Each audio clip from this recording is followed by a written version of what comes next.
Oke, selamat malam teman-teman semua. Jumpa lagi di TFH edisi 12 Agustus, hari Rabu.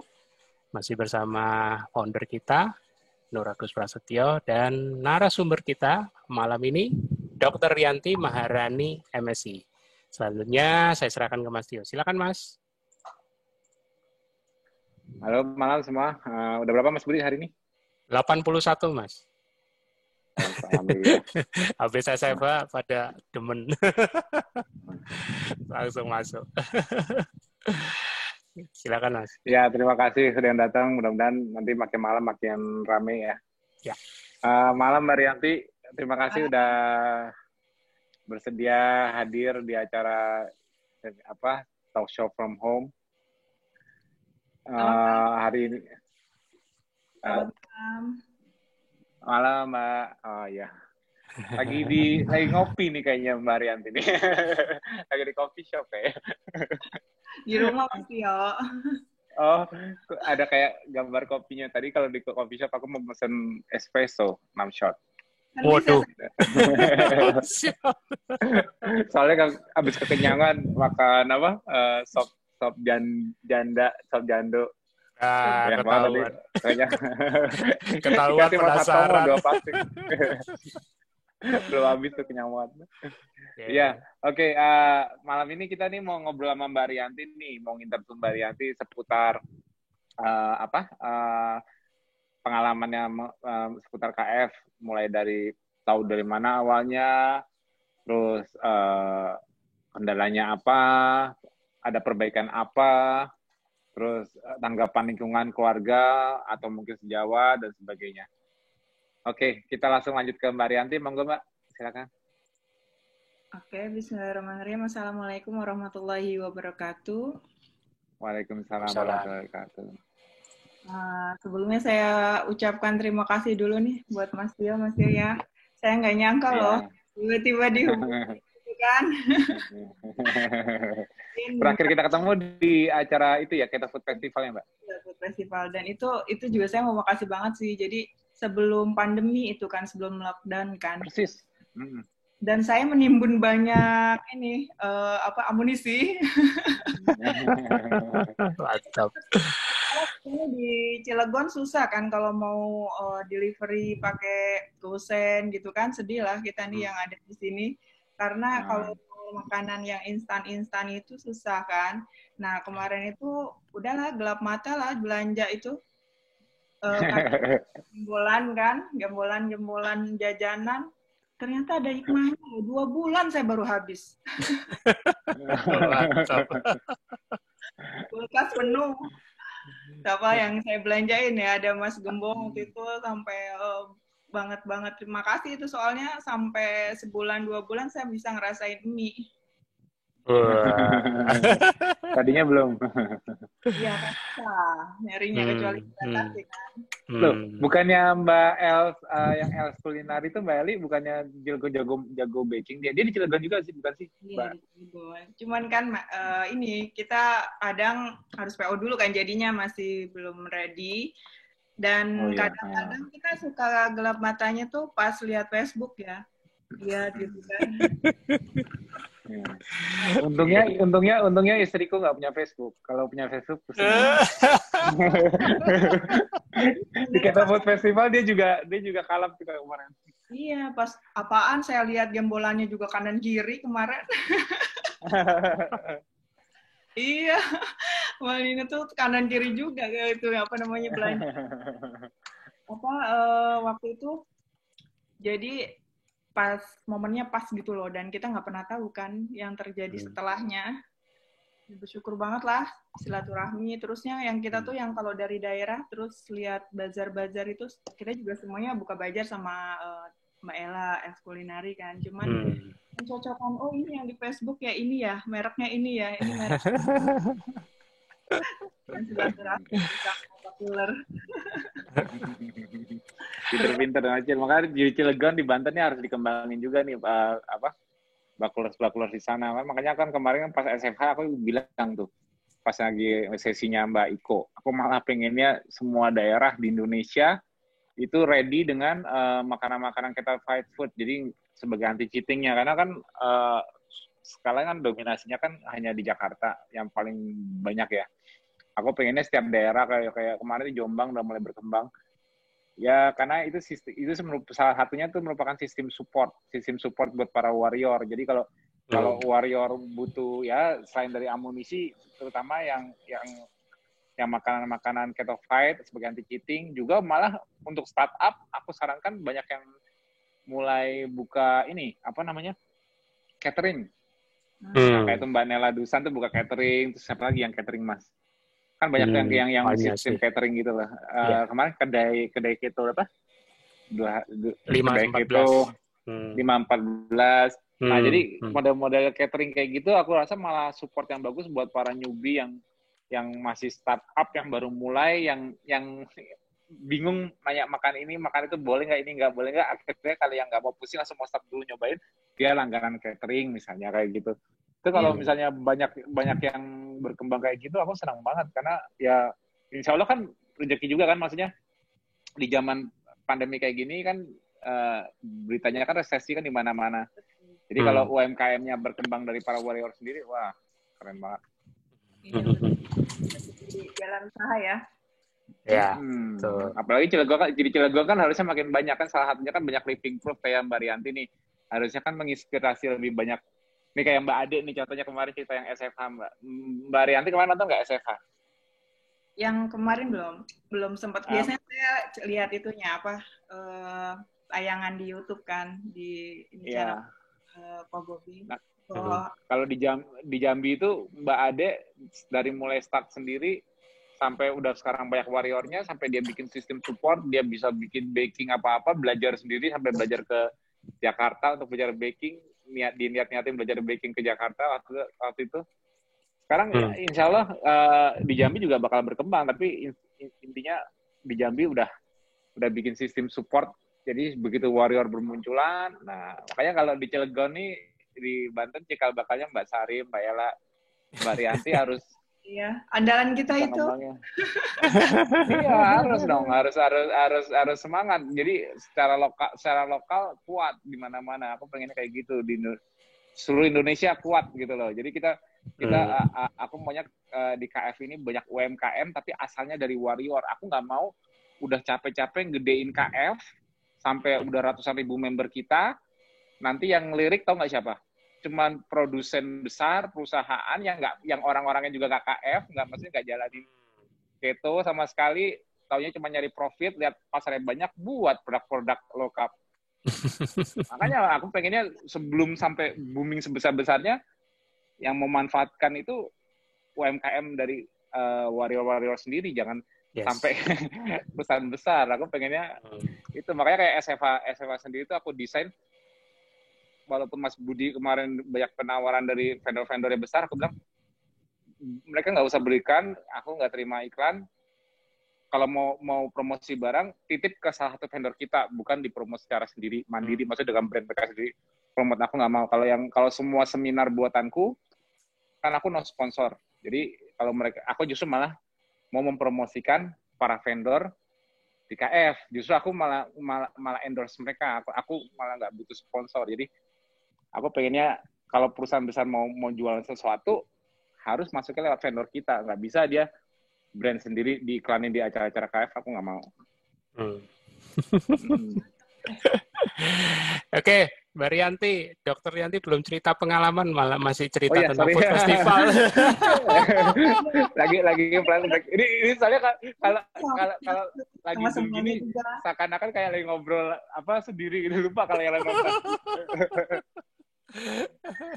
Moga Mbak Rianti, silakan. Tapi itu berkesan banget sih, beneran berkesan banget sih food festival dan terakhir offline kemarin ya. Dan terima kasih Mas Rio untuk undangan saya hadir di Auto Sharing malam ini. Dan saya pastikan sharing dulu karena saya bilang ke Mas Rio, Mas Rio saya ini masih berproses, saya bilang gitu kan. Ya justru pengen dengar cerita prosesnya. saya bilang paling juga saya cerita ke yang dekat-dekat di sini kayak Mbak Sari, Mbak Ella gitu kan untuk bagaimana kita jalanin sehari-hari dan kita kebantu banget tuh. Kita punya ibaratnya itu udah kayak support systemnya lah teman-teman KF yang terdekat itu ya untuk saling nguatin, saling ngingetin gitu. Dan awal mulanya juga saya nggak nyangka juga ya, maksudnya dapat satu pola makan yang pertama nyaman buat saya. Jadi awal mulanya itu karena proses pencarian di mana enaknya gimana ya, karena waktu itu saya dalam keadaan pasca sakit. Jadi Qadarullah tahun 2017, berarti sekitar 3 tahun yang lalu ya. Waktu itu memang aktivitas lagi hektik-hektiknya, kuliah magister sambil kerja juga ya, untuk memberikan konsultasi, memberikan pembinaan, tapi di daerah-daerah. Jadi mau nggak mau harus kuat stamina dari satu kota ke kota lain. Dan itu bukan hanya menguras stamina, tapi memang menguras imunitas juga.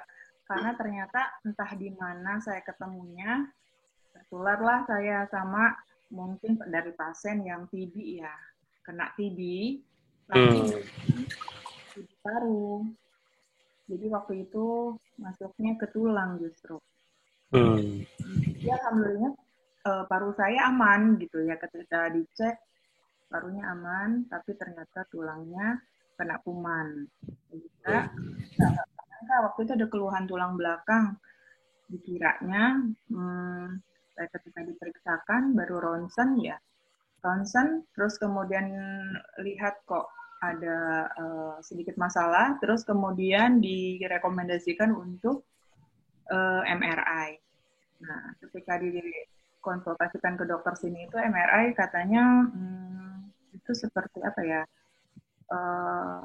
tarafnya mungkin ya begitu ya. Belum ketemu tuh semula. Dan itu pun saya harus nyari sendiri kan. Saya konsul ke teman sejawat, saya konsul ke senior gitu kan. Tulang saya ternyata ada abses. Nah, abses itu yang mungkin nggak terlihat oleh dokter sebelumnya. Setelah itu saya juga kaget kok bisa gitu, saya kena kuman gitu kan. Padahal ya saya berusaha untuk tetap menjaga lah ya, melindungi diri gitu kan. Dan juga ya kadang kan gimana ya, dokter kena TB gitu kan kayaknya aduh ya namanya musibah kan, kita nggak pernah tahu gitu. Dan itu yang ngeri buat saya itu obatnya itu kan mesti setahun diminum. Dan ketika TB tulang ini beda sama TB paru. TB tulang ini minimal 9 bulan, bahkan sampai 12 bulan. Bahkan ada yang lebih jika memang belum juga sembuh gitu ya. Ya udah, ketika saya selesai tahu gitu ya diagnosis pastinya, kemudian direkomendasikan untuk segera operasi. Saat itu operasi lah. Nah, pas operasi itulah yang buat saya harus kembali normal nih biar bisa beraktivitas seperti biasa. Nah, 1 tahun saya bed rest, terus kemudian saya otomatis ketika mau terjun lagi ke lapangan, jadi pekerjaan saya memang dari daerah ke daerah, yang paling jauh tuh Nusa Tenggara Barat. Terbiasa dengan perjalanan yang jauh seperti itu kan otomatis imunitasnya ya yang belum tahu kita ketemu sama siapa. Ketika misalkan memeriksa pasien gitu kan, terus kemudian terhiruplah bakteri itu gitu tidak sengaja, mungkin lupa pakai masker ataupun lupa pakai sarung tangan gitu ya. Ya itu pun saat itu imunitas sih faktornya. Saat itu juga kan saya juga sedang kuliah juga kan di apalagi Cilegon Depok saya kuliahnya PP selama di UI ya, ambil yang UI. Itu berangkatnya tuh jam 3 pagi, naik bis, naik mobil umum, terus kemudian pulang pergi. Nah, saat itulah saat proses pencarian saya harus kembali bisa beraktivitas kan untuk bisa kembali ke daerah gitu. Akhirnya saya cari-cari tuh searching jurnal gitu. Terus saya lihat ternyata KF ini meningkatkan imunitas lah yang saya dapatkan dari berbagai informasi. Cuman saat itu belum mulai. Saya proses pengobatan itu 1 tahun selesai tuh. 1 tahun selesai.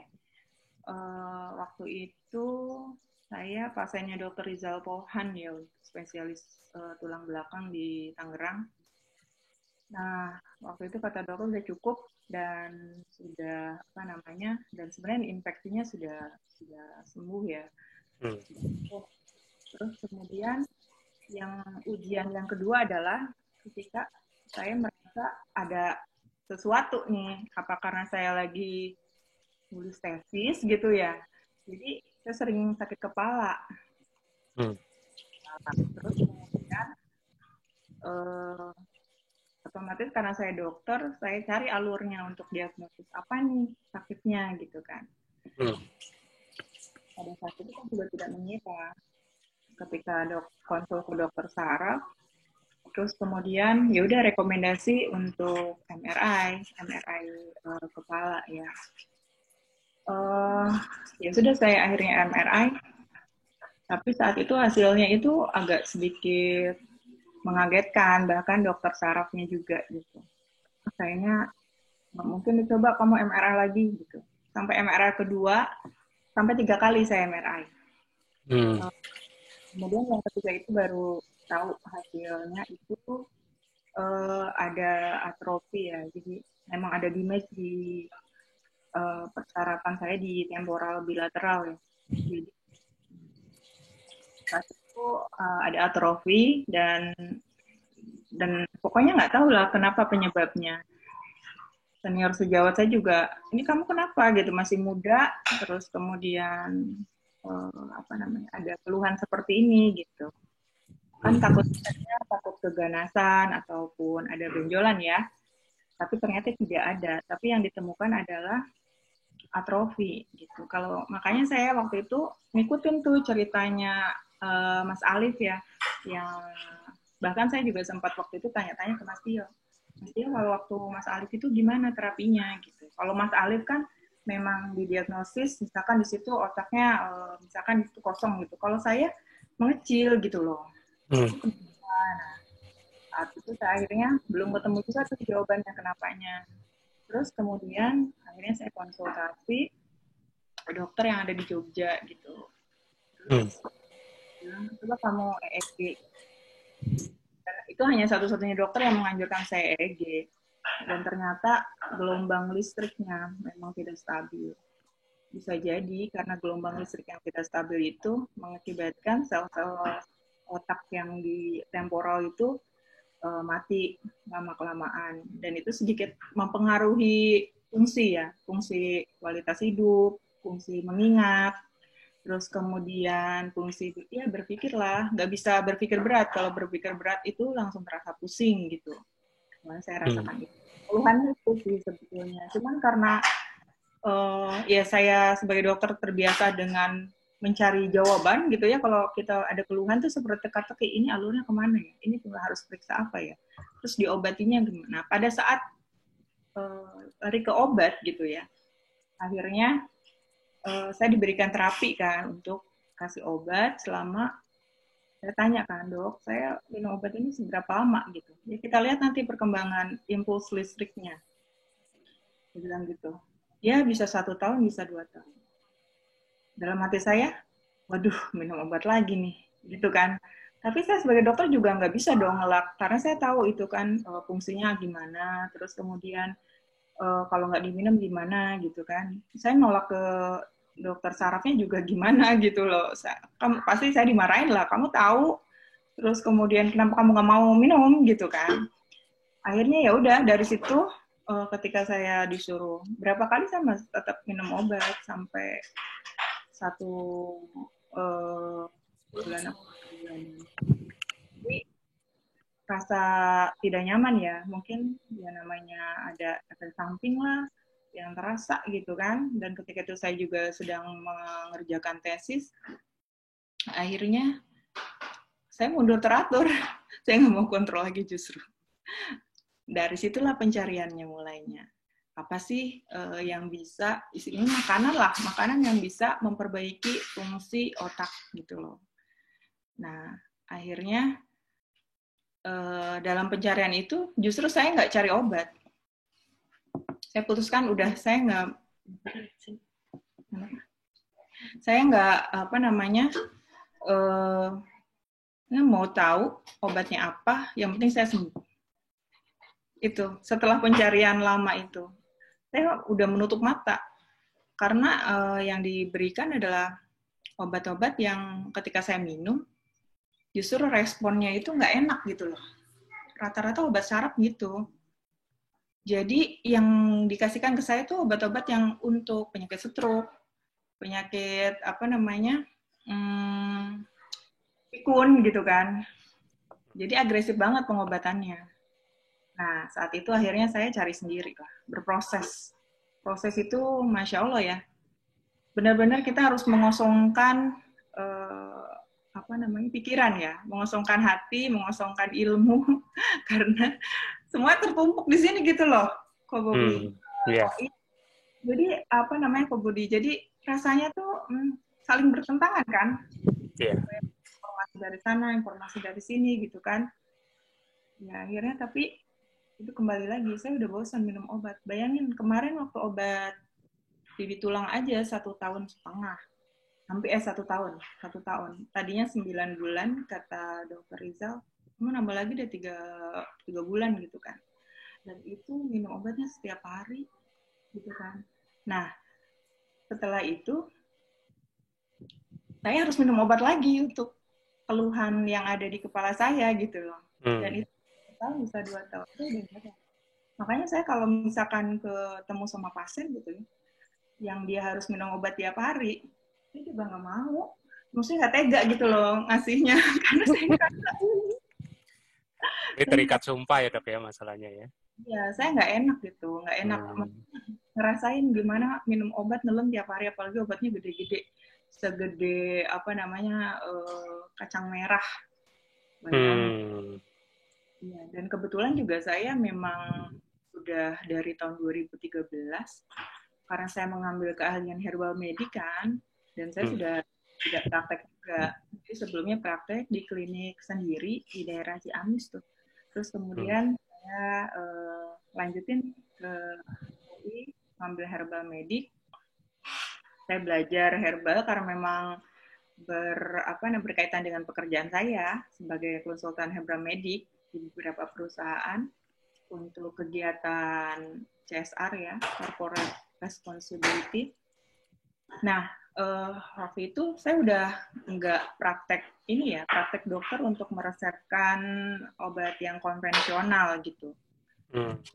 Justru saya lebih banyak belajar tentang tanaman obat, bahkan mungkin menularkan ilmu ke berbagai daerah itu tentang tanaman obat keluarga.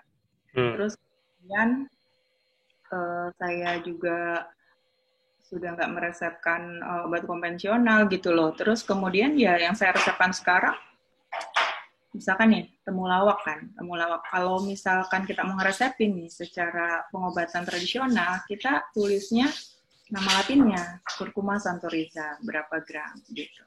Itu yang saya lakukan. Jadi memang sudah lama sih saya tidak meresepkan obat konvensional, kecuali mereka misalkan ada yang keadaan yang darurat gitu baru saya sampaikan. Ini harus pakai obat ini, silakan cari. Saya cuma rekomendasikan aja. Gitu. Oke. Itu sekilas tentang pencarian, karena ini pencarian ya, karena benar-benar ini dari awal gitu, baiknya bagaimana, terus kemudian ini jurnalnya gitu kan, terus kemudian benar nggak itu bisa memperbaiki sel-sel saraf saya. Dari situ saya belajar, terus kemudian saya juga ketemu sama orang-orang yang mungkin ada latar belakang yang sama, ada masalah di kepala gitu ya. Seperti Ciketi, saya kenal baik, bahkan itu mungkin mentor saya pertama Berawal dari order apa di Shopee, terus kemudian ya itulah enaknya orang KF ya. Jadi silaturahmi itu tiba-tiba terjalin aja, dan itu justru mentor saya yang pertama. Kemudian saya dikenalin tuh sama Mas Niko. Iya, Mas Niko di grup Telegram kan. Nah, Mas Niko itulah yang bilang kalau di Cilegon itu ada seminar loh, katanya gitu. Nah, pertama Tio sama Ko Budi, pasti banget ya penjelasan. Oh, makanya saya banyak nanya waktu itu. Iya, ingat aku di Cilegon, kita baru ketemu, banyak nanya. Tahun berapa itu ya? Tahun 2 tahun yang lalu mungkin ya? Kayaknya, lupa inget. Tapi itu di Cilegon pertama sih memang. Pertama dan belum ada lagi kayaknya. Waktu itu aku datang juga kalau nggak salah. Iya Mas, ada datang. Mas Tio juga ada datang. Bong, ya kan? Oh. Saya juga kenal beberapa yang ikut bazar juga. Kemudian itu kalau nggak salah 2 minggu saya udah mulai dengan menseriuskan gitu ya. Sebelumnya itu dia baru belajar kan. Terus tapi yang serius itu ketika memang ada mentor gitu. Nah, saat itu saya bahkan dites tuh GDP-nya, oh udah 65 dok. Nah, berarti serius kan gitu. Kalau pas ada GDP cek di sana kan, terus oh ya benar 65. Nah dari situ saya belajar, terus kemudian banyak dapat informasi langsung, terus konsultasi langsung juga kan. Dan itu masih berproses. Saya benar-benar merasakan jatuh bangun nih, membiasakan diri dengan lifestyle KF ini. Jatuh bangunnya kenapa? Ya betul ya, berbenturan dengan kebiasaan kita, terus pekerjaan juga. Bayangkan saya kalau keluar daerah harus bawa amunisi gitu kan ya, dengan segala perlengkapannya, taruhlah untuk 1 minggu. Gitu. Kadang kan di tengah jalan udah habis. Terus kemudian habis itu ditawarin kan kuliner-kuliner Nusantara yang beragam gitu kan, kadang seniornya di situ gitu kan. Lagi imannya kuat kalau lagi di jalan gitu kan. Pokoknya perjalanan kayak kemarin tuh 1 minggu ke Luhut Timur. Luhut Timur itu yang sekarang Masambas, Luhut Utara lagi banjir. Pas waktu lagi banjir itu saya lagi di perjalanan. Jadi setelah banjir itu kena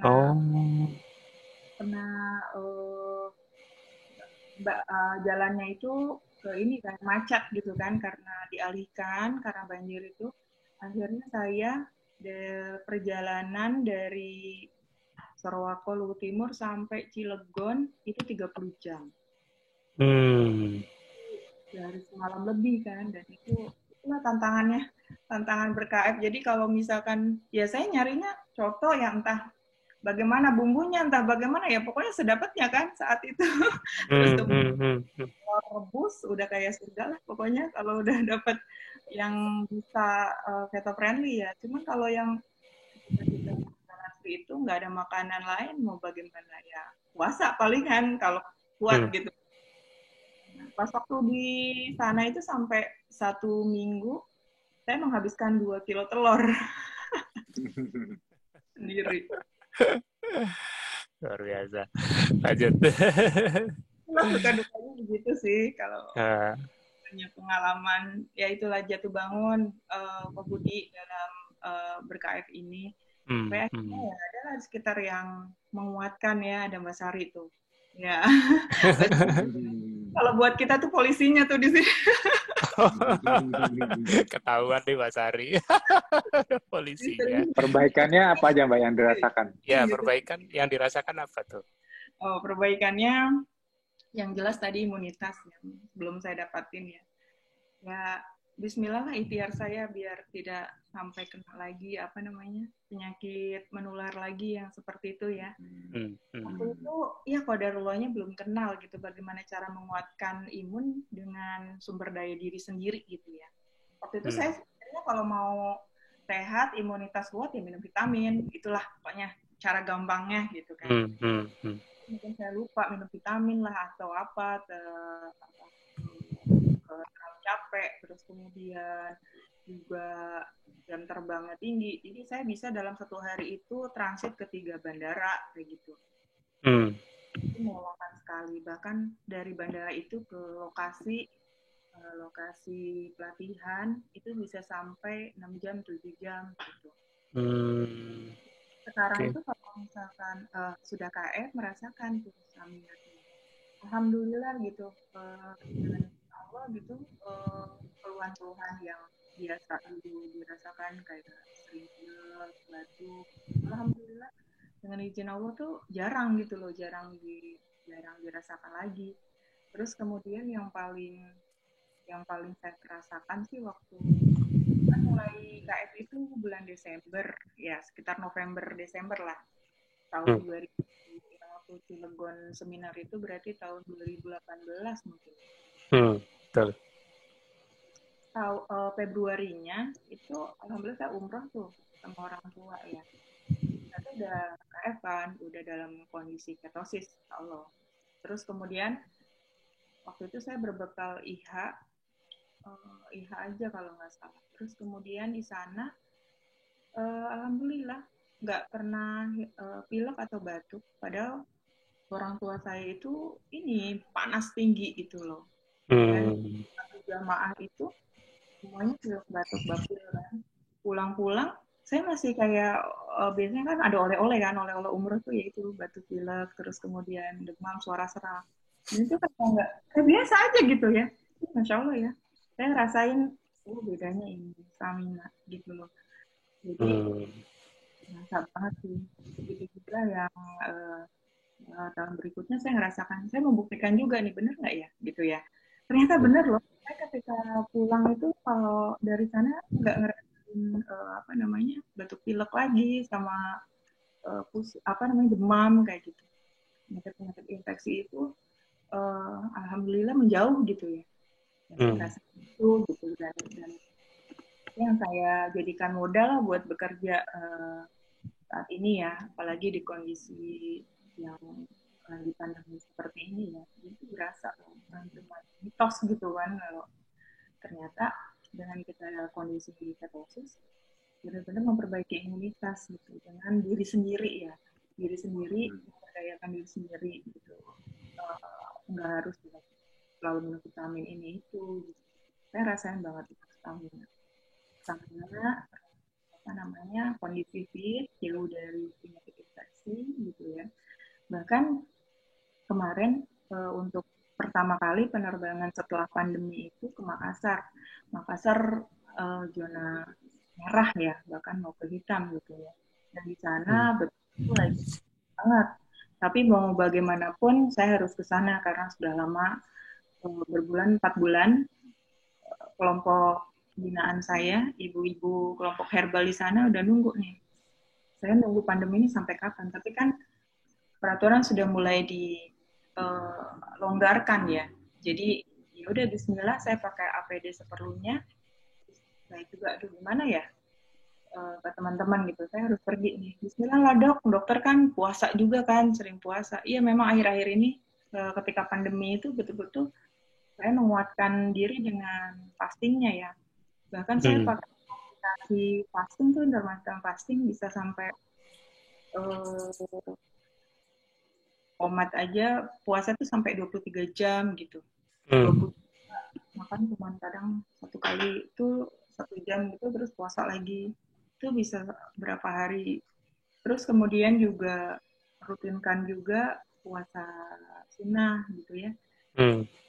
Ya tahu itu jadi wasilah gitu. Dan memang sebetulnya motivasi saya untuk tetap ber-KF itu adalah pengen gampang melakukan puasa. biar puasa itu ya, gampang aja gitu, easy going gitu, mesti nggak gampang mas, terus kemudian nggak gampang capek gitu. Karena itu sih kalau lagi namanya iman itu kadang naik turun ya kan. Lihat makanan sana sini pasti ada kabitanya lah kalau orang Sunda bilang kan. Tapi balik lagi ya. Saya bilang kalau misalkan saya ber-KF ini untuk apa gitu. Saya ngerasa nyaman. Nah, yang saya cari itu nyamannya. cognitive.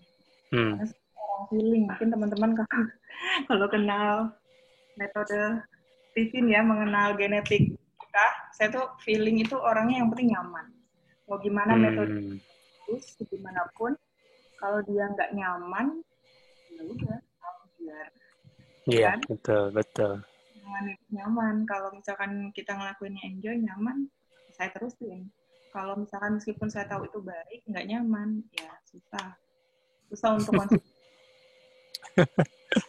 Nah, terus yang itu riwayat yang tadi dokter sempat cerita tentang atrofi itu ada sempat cek lagi atau gimana? Tapi saat itu kan pada proses pencarian ya. Waktu itu saya ada fasenya di mana saya disibukkan dengan why, kenapanya. Oh, oke. Terjadi, benar-benar menyita waktu, menyita pikiran. Jadi yang saya browsing itu semuanya benar-benar kan itu kan menyita waktu banget kan. Kenapa ini segala macam. Terus sampai akhirnya ya itu kan kayak ujian benar-benar penerimaan diri ya. Maksudnya kita mau nerima apa enggak gitu lah. Nah, pada saat itu saya udah kayak pengen melupakan itu yang keluhan-keluhan saya itu. Oh, oke. Proses cure-nya untuk meningkatkan kualitas hidup dengan ya ini dia, dengan ikhtiarnya kan. Ikhtiarnya yang pertama banyak puasa. Terus kemudian dengan pola makan KF yang buat saya nyaman dan ternyata saya punya banyak perbaikan kualitas hidup, ya kan? Berpikir tidak langsung pusing gitu, terus kemudian kalau makan juga nggak kembung. Biasanya saya gampang banget kembung di perut. Jadi happy tummy, happy apa? Ada happy tummy, happy life. Tapi ini luar biasa ya, maksudnya yang tadi barusan disampaikan Dr. Yanti, ada satu statement bagus tuh. Jadi kadang memang butuh sih afirmasi bahwa oh ya saya sudah di jalan yang benar dengan melihat parameter hasil itu MRI yang membaik, hasil lab yang membaik. Tapi yang dilakukan Dr. Yanti ini juga lompatan iman loh. Terlepas dari apapun faktor drivennya ya, misalnya nanti kalau membaik, kalau nggak membaik nanti galau lagi, mungkin mikirnya gitu. Jadi fokusnya kalau aku tangkap sepertinya berfokus udah ini nyaman dan ini memang dari hasil-hasil kecil seperti misalnya sudah nggak gampang batuk pilek, terus kalau mikir berat juga sudah nggak pusing lagi, hal-hal kecil kayak gitu mengafirmasi. Nah itu lompatan iman yang dimana Mbak Rianti lebih percaya pada tubuhnya sendiri, hasilnya sih itu.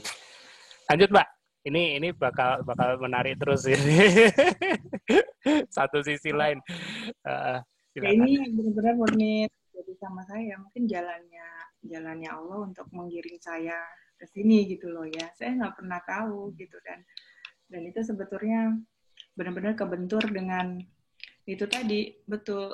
Itu bisa sampai ke situ tuh dengan cara yang dahsyat banget lah pokoknya. Nggak mesti menerima gitu loh ya, karena beda loh kualitas hidup saya tuh beda sebelum dan sebelum sakit dan setelah sakit gitu ya. Jadi ya kemampuan mengingat ya begitulah, lebih ke fungsional otak ya. Jadi bukan ke alhamdulillahnya bukan fungsi motoriknya yang terganggu, tapi justru fungsi yang nggak kelihatan gitu loh. Kan bukan mending nggak mending ya, tapi kan ya intinya orang nggak akan tahu kalau itu terganggu. Misalkan kalau motorik kan misalkan tangan kanan jadi kebelakang tangan diangkat gitu ya. Jadi fungsi mengingat, kemudian menganalisa.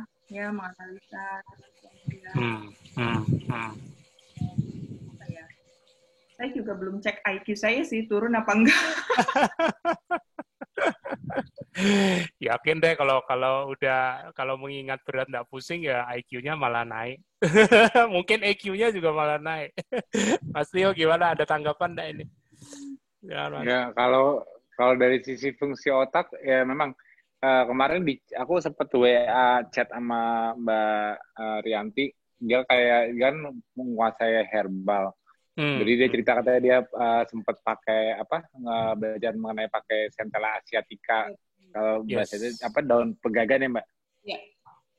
Nah, itu Alif dulu juga awalnya aku nggak pernah cerita ini sih. Dulu kan aku kan yang orang pada tahu kan orang cerita kan aku beli bovine myelin. Maksudnya bovine myelin itu kan karena dulu kan belajarnya kan dari awalnya Alif itu kan dari myelin karena dia mengalami demyelinasi. Aku pengen ngebus remyelinasinya, makanya aku nemuin ketosis dan sebagainya. Tapi juga ada suplemen-suplemen yang aku kasih ke Alif, salah satunya Centella asiatica, karena dulu fungsinya Centella asiatica itu, jadi kalau karena dulu diagnosisnya demyelinasi, sama sih sebetulnya kalau Mbak sampai terjadi atrofi, itu berarti ada something yang sifatnya merusak, dan itu biasanya oxidative stress. Nah, oxidative stress yang tinggi ini, dulu aku juga kan sempat belajar herbal juga, maksudnya tapi mungkin nggak sampai kayak Mbak, cuma kan dulu kan belajar nyari-nyari namanya buat anak ya, nyari buat Alif. Salah satunya aku dapetin Centella asiatica. Ya, aku cari serbuknya, campur di makanan Mas Alif. Karena sifat Centella asiatica itu dia kemampuan untuk memicu antioksidatif di otaknya tinggi. Maksudnya kalau kita bisa menekan, jadi aging otak itu kan selalu aging kan. Jadi kayak kita makin lama kita menua kan kita kan otak kita kan lama-lama jadi pikun. Jadi itu sebetulnya secara nggak langsung juga ada sedikit pengecilan. Tapi intinya kalau sampai ada satu penyakit berarti kan terakselerasi. Nah, cara untuk menurunkannya itu ialah menurunkan oxidative stress di sel-sel otak. Nah, ketosis itu jawaban paling terbaiknya karena ketosis itu menurunkan oxidative stress di otak itu tinggi. Nah, kalau dulu aku kan mempelajari Centella asiatica, tapi kan aku dari sisi biomolekulernya, maksudnya efeknya dia untuk memicu apa sih kalau nggak salah aku kok jadi lupa. Katalas. Jadi ada enzim katalas yang untuk GSG, GSH yang untuk penetral oxidative stress itu katalas itu menghasilkan untuk memproduksi glutathione di otak. Jadi menjaga agak jadi oksidasi di otak itu yang sifatnya di neuron saraf itu ya kalau oksidatifnya tinggi. Nah, itu kan efeknya kan jadi kan banyak damage juga, itu juga memicu agregasi protein, juga bisa memicu kerusakan neuron. Nah, jadi sifat oksidatif stress di otak itu dulu aku pelajarin Centella asiatica dari biomolekulernya bekerja di sistem oksidatif stress. Aku nggak tahu kalau yang Mbak Rianti pelajari siapanya. Kalau aku dulu belajarnya itunya. Karena aku dulu kan lebih ke arah biomolekuler soalnya kan. Karena aku kan nyari rahasianya tuh di mana kan dari sel kan. Nah, jadi aku sempat pakai itu untuk Mas Alif juga. Tapi ya intinya harusnya sih kalau yang aku bayangkan karena sifatnya antiinflamasinya tinggi, sifatnya juga anti-seizure, ketosis itu. Betul. Harusnya sih Mbak merasanya kalau lagi udah nggak sering pusing berat, ya mungkin kadang-kadang ada fluktuatif. Terutama kalau lagi keletihan, kecapean atau kurang tidur mungkin masih bisa muncul. Karena kan mungkin sudah ada karena udah ada atrofinya kan. Tapi intinya kalau menurutku sih untuk kerusakan lebih lanjutnya intinya udah keritat, maksudnya ketahan. Harusnya makanya aku bilang tadi kualitas hidupnya kan jadi meningkat. Kenapa?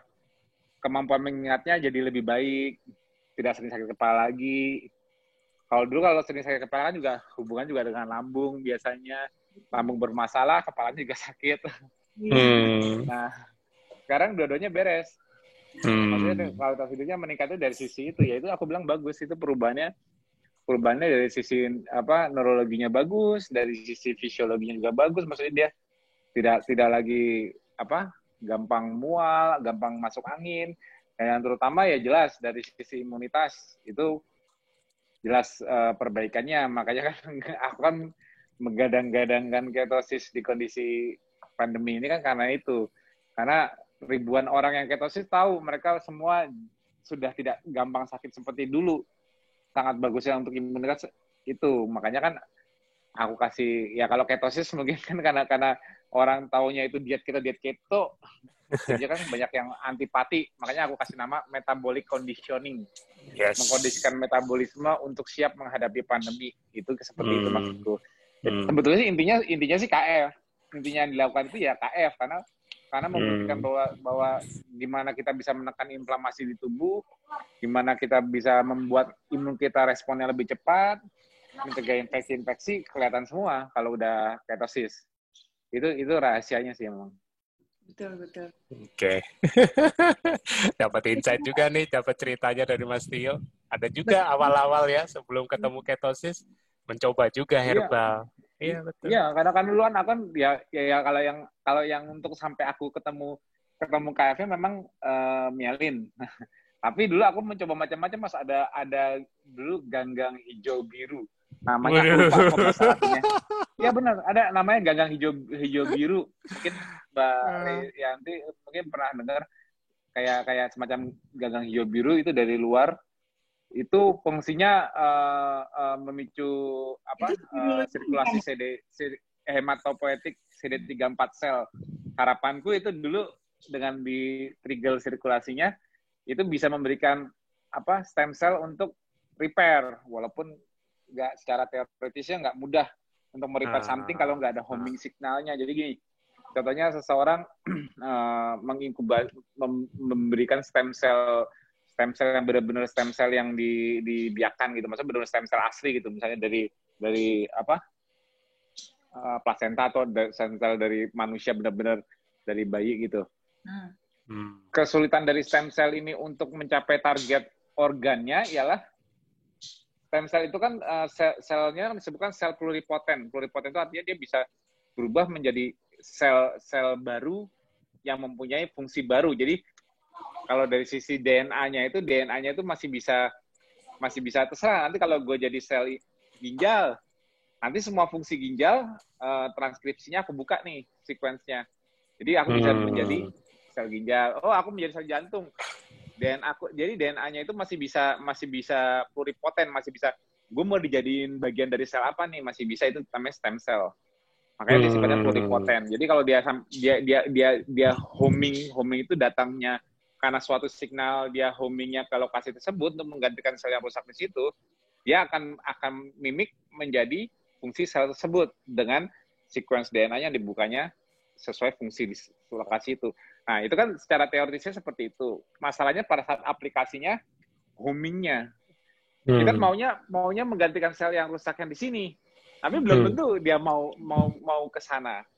Karena misalnya homing signalnya nggak kuat gitu. Jadi gini loh.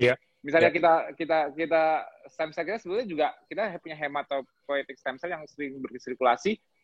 Tapi kita paling mudah membuat homing signal satu cara gimana? Misalnya gini. Tanganku nih aku lukain, cedera, tusuk, berdarah kan, sakit kan, inflamasi. Nah, inflamasi itu salah satu homing signal untuk memanggil sel-sel baru untuk memperbaikinya. Jadi selnya itu buat renewal. Nah, membuat homing signal seperti ini kan gampang. Maksudnya karena dia butuh repair karena luka. Nah, kalau problemnya di dalam itu yang ternyata lebih sulit dari yang kita bayangkan. Jadi kita bisa aja mengaplikasikan stem cell, tapi dari misalnya anggap aja dari secara kuantitas 100, yang efektif menggantikan cuma 5%, 10%. Jadi kadang-kadang nggak sesuai harapan, ya itu susahnya, tapi yang namanya ikhtiar kan. Nah, jadi dulu aku dulu menggunakan ganggang hijau biru itu untuk meningkatkan sirkulasi CD34-nya itu. Tapi efeknya itu karena sirkulasi repair itu terjadi saat tidur, yang aku lihat dulu dari Alif tidurnya jadi nyenyak. Jadi kalau habis aku kasih itu kayak tidurnya pules banget. Ya memang segala repair perbaikan terjadi pada saat tidur. Makanya aku sangat, kalau kita ada problem penyakit apapun itu, kalau kita mau bagus repairnya, rejuvenasinya, terapinya, tidur itu diutamakan. Kenapa? Karena semua repair itu terjadi saat tidur. Jadi pada saat kalau kita tidur, optimalnya sel-sel kita melakukan repair, perbaikan, itu terjadi. Salah satunya homing signal tadi, lokasi yang perlu diperbaiki. Karena tidur itu kondisi di mana tubuh itu melakukan segala jenis perbaikan. Jadi kalau pesanku sih mungkin kalau buat ke Mbak Rianti, optimalnya itu nanti benar-benar puasanya bagus itu, jadi sering puasa bagus, tapi aku nggak tahu tidurnya ada masalah apa nggak, berusaha tidur 6-8 jam. Karena itu pasti perbaikannya ke otak jauh lebih signifikan lagi. bagus lagi. Begitu. Maksudnya meningkatkan kualitas tidurnya gitu loh. Betul, betul Mas Tio. Kalau saya tidur itu misalkan di jam 12 ya, karena satu hal gitu. Jam 12 itu besoknya langsung sakit kepala. Artinya jadi mengenali gitu ya. Sakit kepalanya tuh, gak nyaman banget lah pokoknya. Keras, beda sama migrain, beda sama. Jadi kayak otak itu kayak dicengkram gitu. Itu cuman gara masalah tidur. Jadi makanya pilar BKF ini cocok untuk diaplikasikan. Ini cocok untuk saya karena saya nggak boleh kurang tidur gitu. Mungkin juga di saat kurang tidur itu aktivitas impuls saraf juga tambah aktif kan gitu kan. Betul. Dan itu yang membuat tambah kerusakannya tambah parah lagi nanti. Yes. Jadi tadi Ko Budi bilang, terus gimana dok untuk udah dievaluasi belum? Ya saya mengevaluasinya dari keluhan yang ada gitu loh. Kalau sudah lupa sama keluhannya, berarti kayak ada iklan tuh. Sakit kepala. Udah lupa tuh. Itu mungkin ya. Jadi mau mikirin. Kalau saya ingat-ingat lagi gitu ya, ingat-ingat lagi yang sebelumnya. Ya, kesulitan saya untuk mempertahankan kualitas hidup itu menjadi daily activity itu perjuangan banget untuk ketika waktu itu lagi kerasa banget gitu ya, lagi parah-parah. Apalagi waktu itu saya lagi ada stres berat juga kan untuk tesis, udah dikejar deadline banget gitu loh. Nah, saat itu bahkan saya sampai ganti 3 kali atau 4 kali judul, berubah judul gitu loh, karena kemampuan menganalisis juga kurang gitu ya. Ketemu sama prof ini langsung dicecar, nggak bisa jawab gitu kan. Ketemu sama, udah gitu ganti judul kan, biar ganti pembimbing, ketemu lagi gitu kan, dicecar lagi, nggak bisa jawab gitu. Saya sampai nangis itu di depan. Nah, terus ketika saya ingat itu, berarti kualitas hidup saya semakin sini, alhamdulillah semakin baik. Dengan tidak bertambah parah aja udah alhamdulillah banget gitu ya, bersyukur gitu loh untuk tidak menambahnya gitu. Apalagi bisa memperbaiki, bismillah, optimis gitu ya. Karena saya lihat ya tadi ikhtiarnya betul. Saya sudah cerita kemarin sama Mas Tio, saya terapinya ya udahlah Mas, bismillah, dengan terapi puasa dan pola KF ini, pola makan KF, jadi gaya hidup gitu ya, dengan segala macam pilar di aturan pilar-pilar KF itu ya, tidur teratur, terus kemudian yang lainnya, ya udah saya laksanakan itu, siapa tahu jadi wasilah kesembuhan, ditambah lagi ilmu yang saya tahu herbal, yaitu pegagan ya, Centella asiatica. Kalau teman-teman nggak keberatan, saya bisa sharing dikit nih, karena ini jadi materi favorit saya tentang herbal. Biar aku juga ingat lagi, aku udah lama banget itu, aku gara-gara ngomong Centella jadi ingat Alif, soalnya aku ingat banget tuh dulu. Aku aja sekarang lupa ingat fungsinya dulu, aku dulu pernah belajar dulu detail banget, tapi kalau yang Centella ketika aku lupa ingat, aku ingatnya antioksidan activity, terus kemampuan dia untuk menekan nitric oxide, terus sama untuk apa ya? Ya pokoknya untuk mencegah agregasi protein di otak. Ya, aku lagi biasanya bisa keluar tapi itu kan aku lagi ngebayangin jalurnya. Aku lupa jalurnya apa ya? Ada inhibisi sama aktivasinya. Mungkin ada di slide-nya kali. Apa namanya? Macam-macam karena herbal ini begini, jadi nggak seperti obat konvensional. Kalau konvensional kan khasiatnya ini A gitu ya, zat aktifnya A gitu kan. Terus kalau herbal ini enggak. Jadi herbal itu dia punya berbagai zat aktif, itu dihasilkan dari mana? Dari metabolis sekunder si tanaman. Ya, Masya Allahnya Allah tuh ngasih keistimewaan satu-satunya yang bisa memasak sendiri ya kan, menghasilkan zat Iya. Alkaloidnya. Nah, itu betul. Harus dikorek dulu. Aku lagi mikir, oh iya alkaloidnya. Udah lama banget, berapa 12 tahun yang lalu aku belajar, tapi alhamdulillah bisa keluar. Emang makanya kan kalau ngobrol kayak gini kan harus dipancing pertanyaan baru aku keinget semua jalur-jalurnya. Alkaloidnya ya. Hasil metabolis sekunder dari tanaman salah satunya adalah alkaloid tadi yang tadi disampaikan. Cuma salah satunya dan luar biasa. Ya, banyak. Makanya khasiatnya tuh nggak cukup dibilang satu aja. Jadi saya kadang kalau ngeresepin, misalkan ngeresepin orang stroke dengan pegagan Centella asiatica, misalkan untuk keringnya 10 gram gitu ya. Terus kemudian dia juga saya resepin untuk yang lain lagi, kayak misalkan buat epilepsi gitu, untuk anak yang epilepsi. Alhamdulillah ketolong, ada satu pasien anak di Sumatera Selatan gitu ya, yang dia itu waktu itu nggak punya, udah dari kecil nggak bisa jalan karena motornya terganggu. Waktu kecil pernah kejang demam mungkin karena nggak langsung ditangani.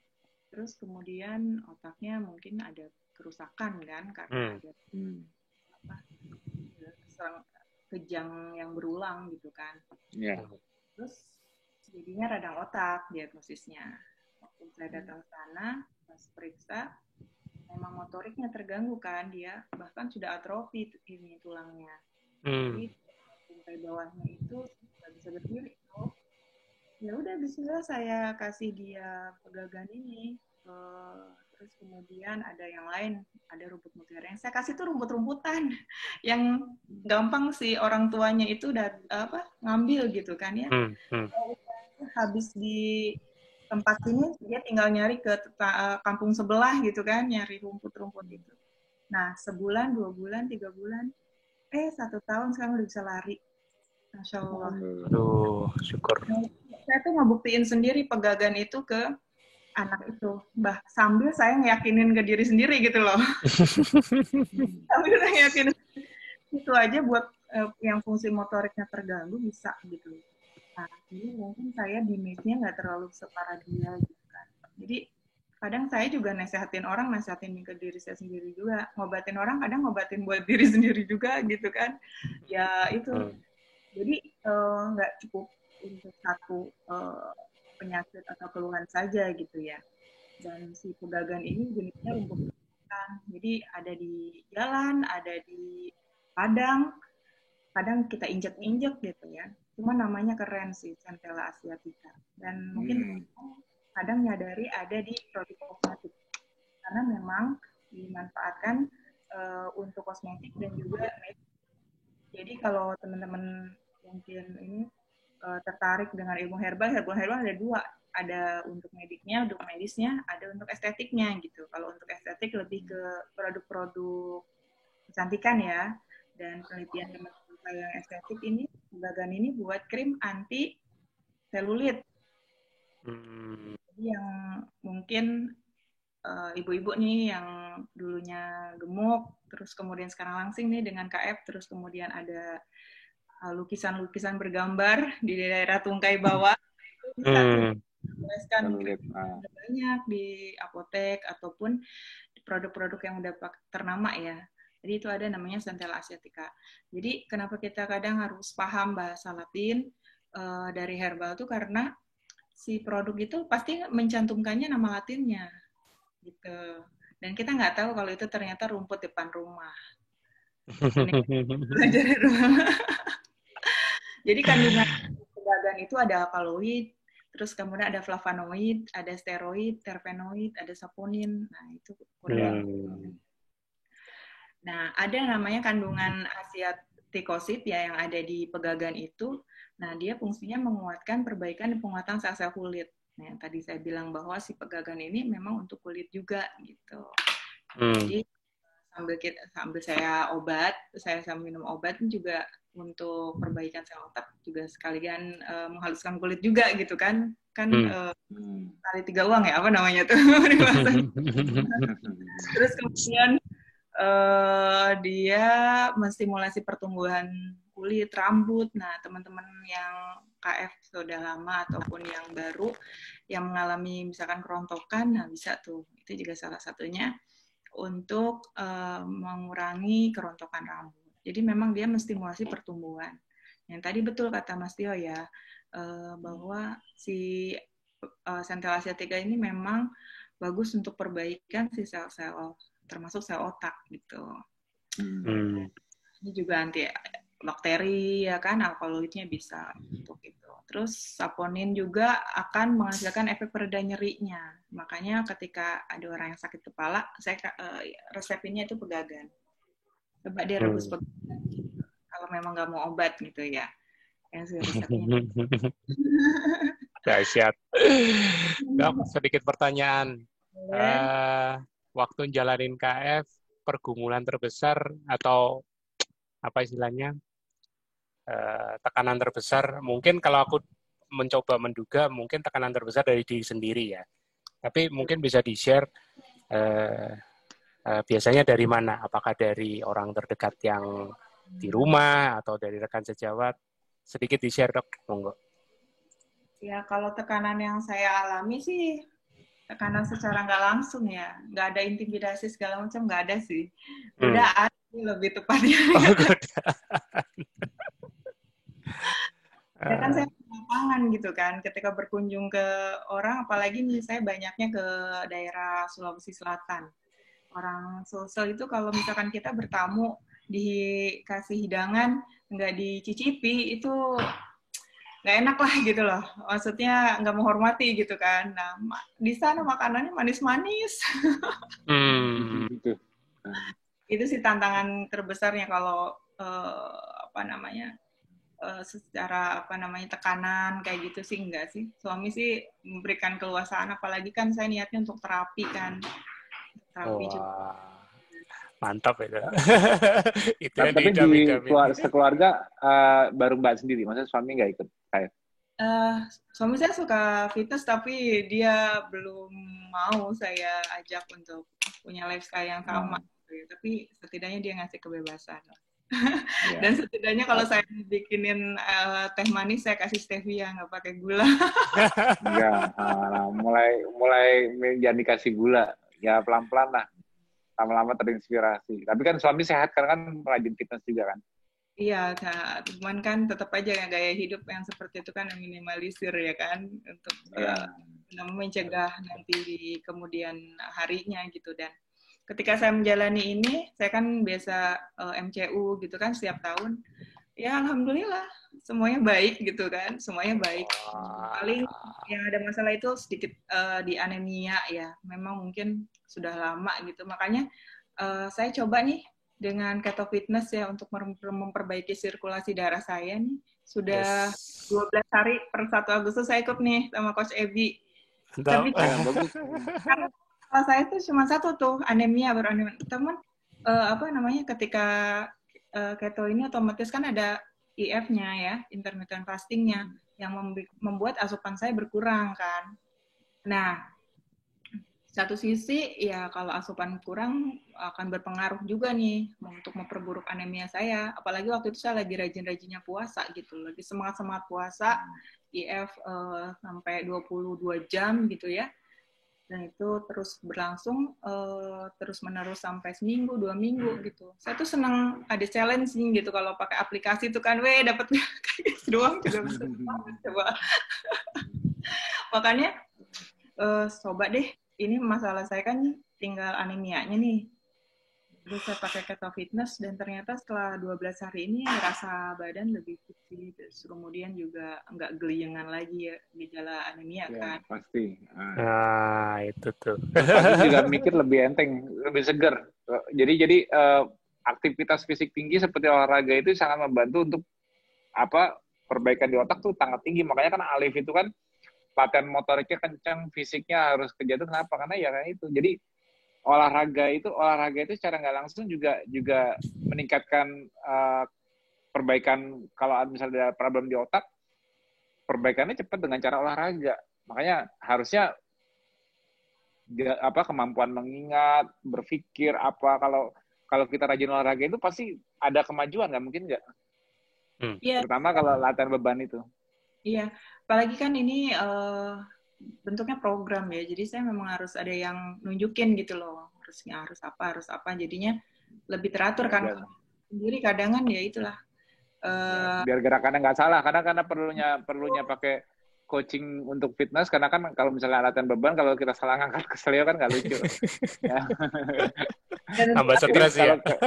iya. juga dijaga kan gitu. Jadi benar-benar belajar dari awal. Makanya itu saya masih berproses nih gitu untuk Iya. nyaman mungkin gitu kan ya. Kalau hasil yang lain sih alhamdulillah bagus, kolesterol, asam urat dan sebagainya. Nggak seperti yang orang lain takutkan ya. Apalagi mungkin teman-teman sejawat yang masih belum tahu bagaimana sebetulnya gitu ya. Mungkin mereka baru kenal dari sekilas-sekilas aja, takut karena nanti kolesterolnya gimana, nanti asam uratnya bagaimana. Ternyata setelah saya jalani semuanya baik-baik. Semuanya Iya, baik-baik kan aja. harus jadi living proof dulu. Ya, memang nggak bisa kalau kita cuman udah baca, wah kolesterol bisa segini sampai segini, jatuhnya jalan di tempat doang. Padahal itu fisiologi, karena kan kebanyakan orang kan berpikir kolesterol dan asam uratnya itu kan pasti mikirnya dari makanan yang dimakan. Ya iyalah, kamu makannya hewani terus, makan daging terus, apa gimana kolesterol nggak tinggi? Padahal mereka yang nggak ngerti, begitu kita puasa panjang justru malah itu yang bikin tinggi. Jadi memang beda fisiologi. Jadi mulai karena kata kolesterol itu masih, makanya tadi kan dijelasin sama Mas, ada videonya Mas Budi tadi, ternyata problemnya itu bukan di kolesterolnya, problemnya itu ya justru di insulin resistannya. Contohnya retensi bahan bakar itu menunjukkan parameter metabolik buruk, artinya ada kenapa nih bahan bakar diretensikan di darah, kok nggak bisa masuk dalam sel untuk jadi energi, contohnya trigliserid dan glukosa. Nah makanya kan tadi aku dengar sekilas tadi itu kan hubungannya juga kayak koagulasinya lebih tinggi, itu kan penanda inflamasi itu. Maksudnya tubuhnya kan inflame.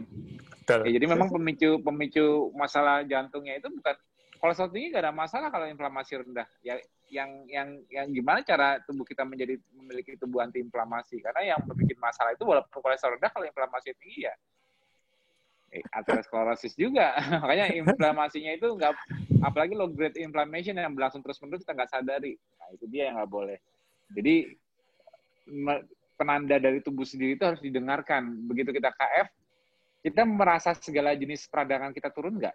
Nah gitu dia, kayak misalnya pegel-pegelnya. Kadang orang kan suka nyepelin, gampang masuk angin, pegel-pegel, gampang keletihan, gampang capek. Itu sebenarnya tanda-tanda inflamasi, hanya low grade aja. Mereka itu yang nggak sadari.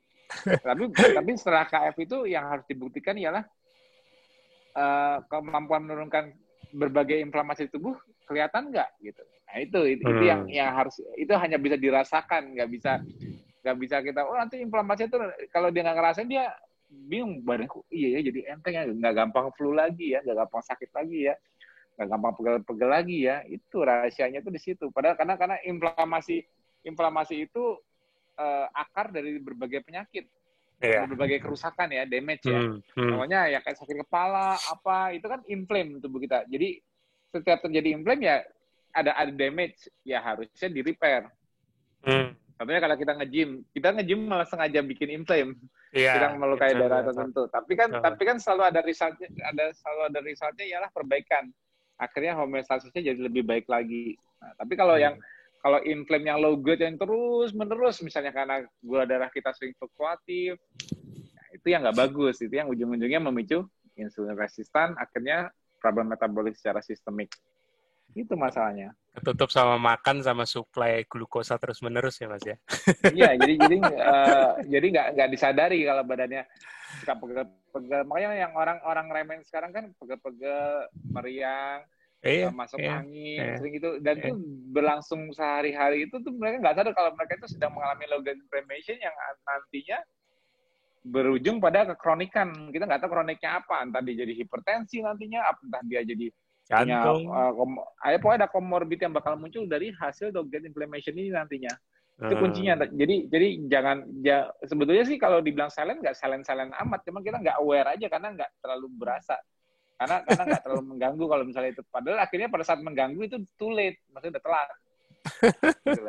Karena baru di situ kita mendiagnosakan diri, oh akhirnya ketahuan kita hiperglikemia, akhirnya kita ketahuan ini. Karena kita meremehkan rasa-rasa sakit sedikit ini, tapi nggak tanya itu akumulasi menjadi something di masa depannya. Itulah inflamasi yang terjadi terus-menerus itu accelerate aging, itu kuncinya. Nah kalau kita bisa membuat gaya hidup yang anti inflamasi, ya kita retard aging, itu aja. Kan benar kan? Orang makin tua makin sakit, orang makin tua makin sakit-sakitan. Karena inflamasinya sudah nggak bisa low grade lagi, udah accumulate. Akhirnya dia mortalitasnya kan tergantung dari nanti dia meninggalnya karena apa penyakitnya. Tapi seiring kita bayi, anak-anak, muda, dewasa, itu kan peningkatan inflamasi terus. Emang apa? Yang membuat kita menua kalau nggak inflamasi meningkat terus apa? Ya kan? Kalau inflamasi rendah terus kan selnya muda terus.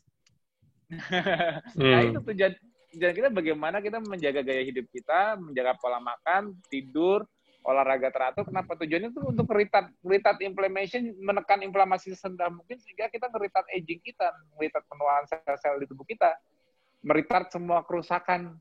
Ya secara alamiah bukan berarti kita immortal, tetap mortal, tapi kita berusaha secara di luar takdir, secara fisiologinya, biologi kita tahu kalau gini loh. Jadi secara saintifiknya umur hanya Allah yang tahu. Tapi secara saintifiknya kita kan harus ikhtiar secara saintifik pula yang masuk akal apa. Kalau kita udah tahu bahwa penuaan menuju mortalitas itu ialah akumulasi inflamasi, ya kita harus berusaha apa? Berusaha retard inflamasi. Berarti gaya hidup kita harus melakukan gaya hidup apapun itu yang membuat inflamasi kita selalu rendah. Itu kuncinya kita ikhtiar untuk sehat. Rendahkan inflamasi, itu ikhtiar sehat pertama. Ya, makanya contohnya sekarang kayak COVID. COVID itu komorbiditas, orang bisa hidup dengan diabetes, hipertensi bertahun-tahun, walaupun angka mortality mereka dibanding orang sehat pasti lebih tinggi. Tapi bisa bertahun-tahun kan? Coba yang aku bilang kenapa pandemi COVID ini mengincar metabolic syndrome atau komorbid. Karena apa? Karena dia COVID itu sifatnya memicu potensiometer speaker inflamasi digedein tiba-tiba. Nah, begitu digedein tiba-tiba, yang komorbid kalah duluan karena mereka sudah ada low grade inflammation-nya sudah accumulate juga. Jadi jadi gini loh. Kalau kayak orang yang BPM-nya udah tinggi, begitu disuruh lari sprint kencang-kencangnya udah nggak kuat, napas lagi udah udah nggak kuat. Tapi kalau orang yang atlet yang sering latihan, yang BPM-nya rendah, dia threshold sampai dia ngos-ngosannya masih jauh, dia masih bisa lari jauh banget, mau sprint dia nggak langsung ngos-ngosan.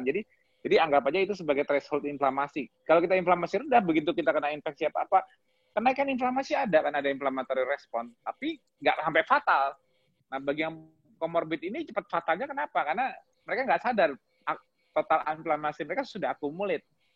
Nah, itu jadi itu yang aku bilang, mortality suatu spesies dipengaruhi oleh akumulasi dari inflamasi. Jadi apapun yang kita lakukan, gaya hidup kita harus rendah inflamasi. Bukan berarti kita tidak ada inflamasi. Inflamasi itu salah satu trigger untuk perbaikan. Itu homing signal juga, makanya kita kan olahraga. Tapi kan kita juga memberikan time untuk repair-nya. Ya, ini aku memberikan gambaran besarnya fisiologi. Jadi bisa buat, apa yang aku lakukan ini udah benar belum ya?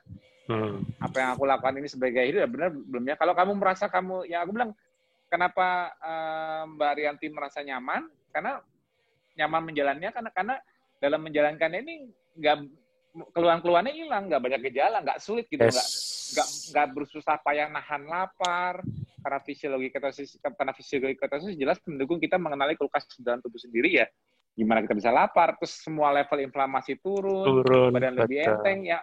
Aku bilang kalau bagi orang lain di sekitar Mbak Rianti bilang dietnya ekstrim, makan cuma sekali 2 kali sehari, nggak bisa makan, kan mungkin pemikiran orang yang ngerti gitu, kayaknya menderita banget. Justru malah badannya enak banget, bukan menderita. Karena dengan melepas karbo ini justru ketosis itu ialah yang aku cerita di PSH kemarin tuh, semakin lama kita ketosis itu bukannya makin sulit, tapi makin mudah. Makin yang susah awalnya itu kan mungkin ada orang yang mengalami berbagai macam transisi, tapi makin lama dia bukan makin sulit, malah makin mudah. Kenapa? Karena fisiologi makin mendukung. Contohnya inflamasi makin turun, energi makin tinggi, Adiksinya makin turun. Ya dulunya awalnya, aduh nggak mungkin gue nggak bisa ngelepas duren, aduh nggak mungkin gue bisa lepas roti, aduh nggak mungkin gue bisa lepas donat. Selanjutnya biasa aja akhirnya ya, adiksinya juga hilang. Nah itu jadi kalau kita konsisten menjalani, ujungnya itu bukan lebih sulit. Aduh, kuat nggak ya gue 2 tahun? Jangan mikirin 2 tahunnya dulu. Nanti kalau dipikir sekarang sih pasti bilangnya nggak kuat. Nggak bakal bisa gue kalau 3 tahun nggak makan nasi. Kuat banget.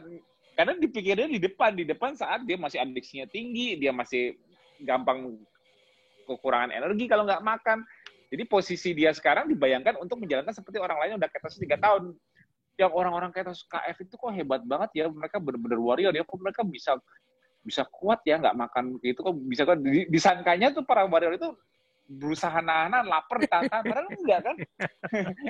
Nggak lapar juga nggak lapar gitu. Jadi kadang-kadang pandangan lingkungan luar lihat kita, makanya kita ya sebetulnya jujur secara nggak langsung kita jadi kelihatan kayak superhuman.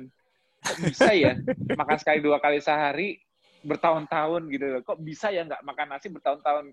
Seakan-akan kita itu nahan lapar dan nahan hawa nafsunya kuat banget gitu, hebat banget orang kayak enggak. Padahal kita makin mudah, fisiologi kita makin mendukung gitu loh. Kan jadi biasa aja kan, yang susah itu kan di awal, tapi setelah dalam kan biasa aja kan. Tapi bagi orang di sekitar kita kayak wow. Kayak orang di sekitar kita kayak wow. Ini orang antara dia terintimidasi terus dia ngebully atau gila nih hebat banget. Jadi ada dua respon yang bisa didapat. Antara dia terintimidasi dan dia tidak mampu melakukan kayak kita, akhirnya dia ngebully bilang bahaya, jangan gue kasihan sama lu, makanya udah lo gini-gini. Ada yang kayak gitu, atau ada yang gue tahu itu sehat tapi gue gak bakal kuat kayak lu. Antara mereka yang mampu gitu. Paling ada 2 respon kayak gitu. Nah, selalu kalau yang merespon kayak gitu selalu ajak mereka, KF itu nggak bisa diceritakan, nggak bisa dicontohkan. Lu ngeliat gue kayak gini makan sekali sehari, dijamin nggak bakal kebayang, nggak mampu. Untuk tahu bisa kayak gini apa nggak, jalanin dulu.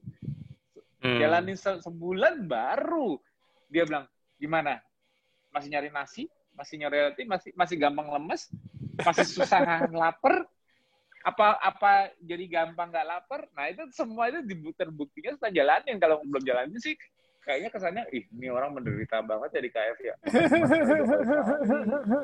Nggak bisa makan roti mie apa misalnya gitu, nggak bisa, dianggapnya nggak fleksibel ya. Padahal yang aku bilang, kenapa orang bisa konsisten di KF bertahun-tahun, karena it works, karena akhirnya orang tersebut nyaman, maksudnya nggak sulit gitu loh. Ada orang yang misalnya diet A, B, C, D, F cuman 6 bulan, 3 bulan, ganti diet lagi. Karena apa? Mereka nggak nyaman, mereka ganti nyari pola yang mereka nyaman. Tapi insya Allah kalau orang udah benar-benar jalanin KF, harusnya dia nyamannya berasa. Mas, ini ada sedikit pertanyaan nih dari salah satu peserta di sini. Ya, ini ayah dari Mbak Nada Taufik, yaitu Dr. Emil Taufik ini, Mas. Ya, betul, Pak. Selamat malam, Pak Theo. Selamat malam, Dr. Emil. Silakan, Dokter. Mau nanya langsung ke Mas Tio, silakan. Ya. Ini barangkali saya langsung aja, Mas Tio. Jadi saya ini kan usianya sudah 79 tahun nih.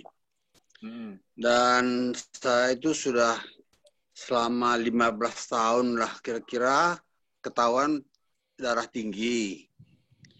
Dan kemudian ya berobat, ternyata juga sudah kena ke ginjal. Ya, ujungnya tensi tinggi memang ginjal.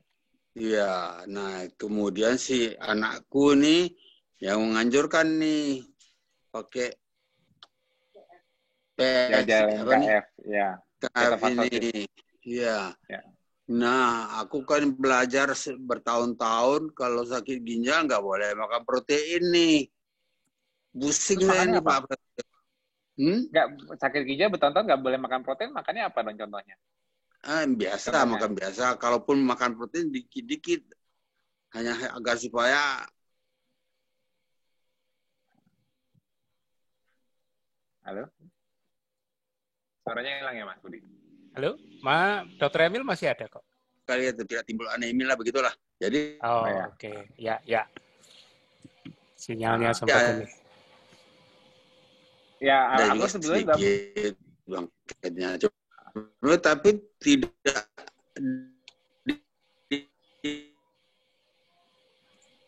Sinyalnya kurang bagus ini, Dr. Emil. Anjir, protein itu first.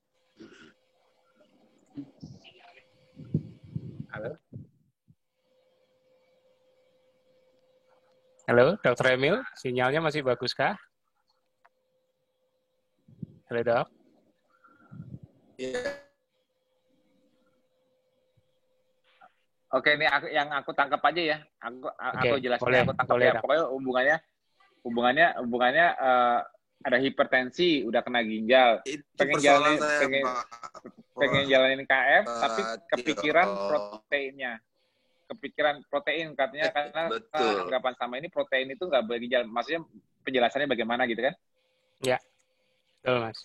Oke. Yang aku tangkap gitu, aku coba jelasin hubungan protein dengan ginjal ya. Kayak gini. Jadi kenapa orang yang sakit ginjal itu sampai ada proteinuria, artinya proteinnya sampai lepas ke urin, dan beranggapan bahwa protein load tinggi itu artinya makan protein banyak, itu makin memberatkan ginjal, itu salah. Jadi secara fisiologinya begini, ginjal itu memiliki fungsi filtrasi. Jadi filtrasi ginjal itu, kalau sampai ada masalah di ginjal, maka filtrasi ini akan terganggu. Salah satunya kebocoran protein, di mana seharusnya protein itu tidak boleh ke urin.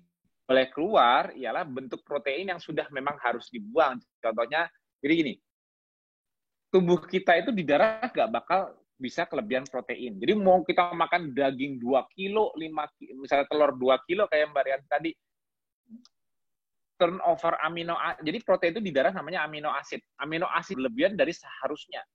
Tak mungkin. Kenapa? Karena kontrol pertama saat protein dimakan, yaitu dari ikan, telur, ayam, daging, penyerapan langsung masuk hepatic portal. Artinya jalur penyerapannya itu dari usus ke liver dulu, liver mendistribusikan ke seluruh tubuh. Nah, liver itu sebagai organ metabolic hub atau sebagai portalnya organ untuk mendistribusikan glukosa dan amino asid. Supaya amino asid nggak berlebihan di darah, begitu liver melihat kebutuhan protein turnover-nya ini sudah berlebihan, tidak dibutuhkan, maka amino asid tadi dibuang nitrogennya lewat urea. Jadi cara mensekresikan nitrogen yang benar itu harusnya lewat ureum. Kita pipisin urea. Tapi kalau yang di darah, amino asid yang beredar itu karena memang bagian dari protein turnover dipakai diregenerasikan kembali, itu nggak boleh dibuang lewat urin. Jadi kalau yang masih ada ikatan jadi kalau benar-benar amino asid yang masih ada nitrogen yang ketempel sama rantai karbonnya disebut protein amino asid atau rangkaian, ini nggak boleh kebuang lewat urin. Artinya harusnya pada saat masuk glomerulus itu tidak lepas, tidak bocor. Tapi kalau ginjalnya bermasalah itu bocor. Nah, jadi penemuan dari proteinuria di urin itu bukan karena kelebihan protein. Nggak makan protein pun tetap aja proteinuria. Karena filtrasinya sedang bermasalah. Jadi kalau tambahin protein, anggapannya proteinuria makin banyak. Salah. Justru bagaimana memperbaiki filtrasi ginjal ini supaya protein tidak lepas ke urin lagi. Itu yang benar. Nah, akar kenapa filtrasinya ini bisa rusak ada 2. 1, karena tekanan sehingga saringannya permeabilitasnya melebar sehingga rusak. Akhirnya itu makanya hipertensi selalu berujung ke ginjal. Kenapa? Karena itu perusak nomor 1 bagi filtrasi ginjal. Yang kedua, hiperglikemia, artinya gula darah tinggi. Karena sifat oksidatif stresnya merusak sel-sel ginjal. Jadi gini, yang merusak ginjal itu bukan makanan ataupun minuman, tapi 2 hal. Hiperglikemia, hipertensi. 2 itu. Jadi gaya hidup kita dengan KF harusnya memperbaiki 2 ini. Jadi jangan pikirin makanannya, tapi yang dipertanyakan ialah dengan menjalankan KF, apakah bisa menormalkan tensiku, menormalkan hiperglikemiaku. Karena kalau 2 ini nggak beres-beres, ginjalnya nggak bakal pernah beres sampai akhirnya rusak total.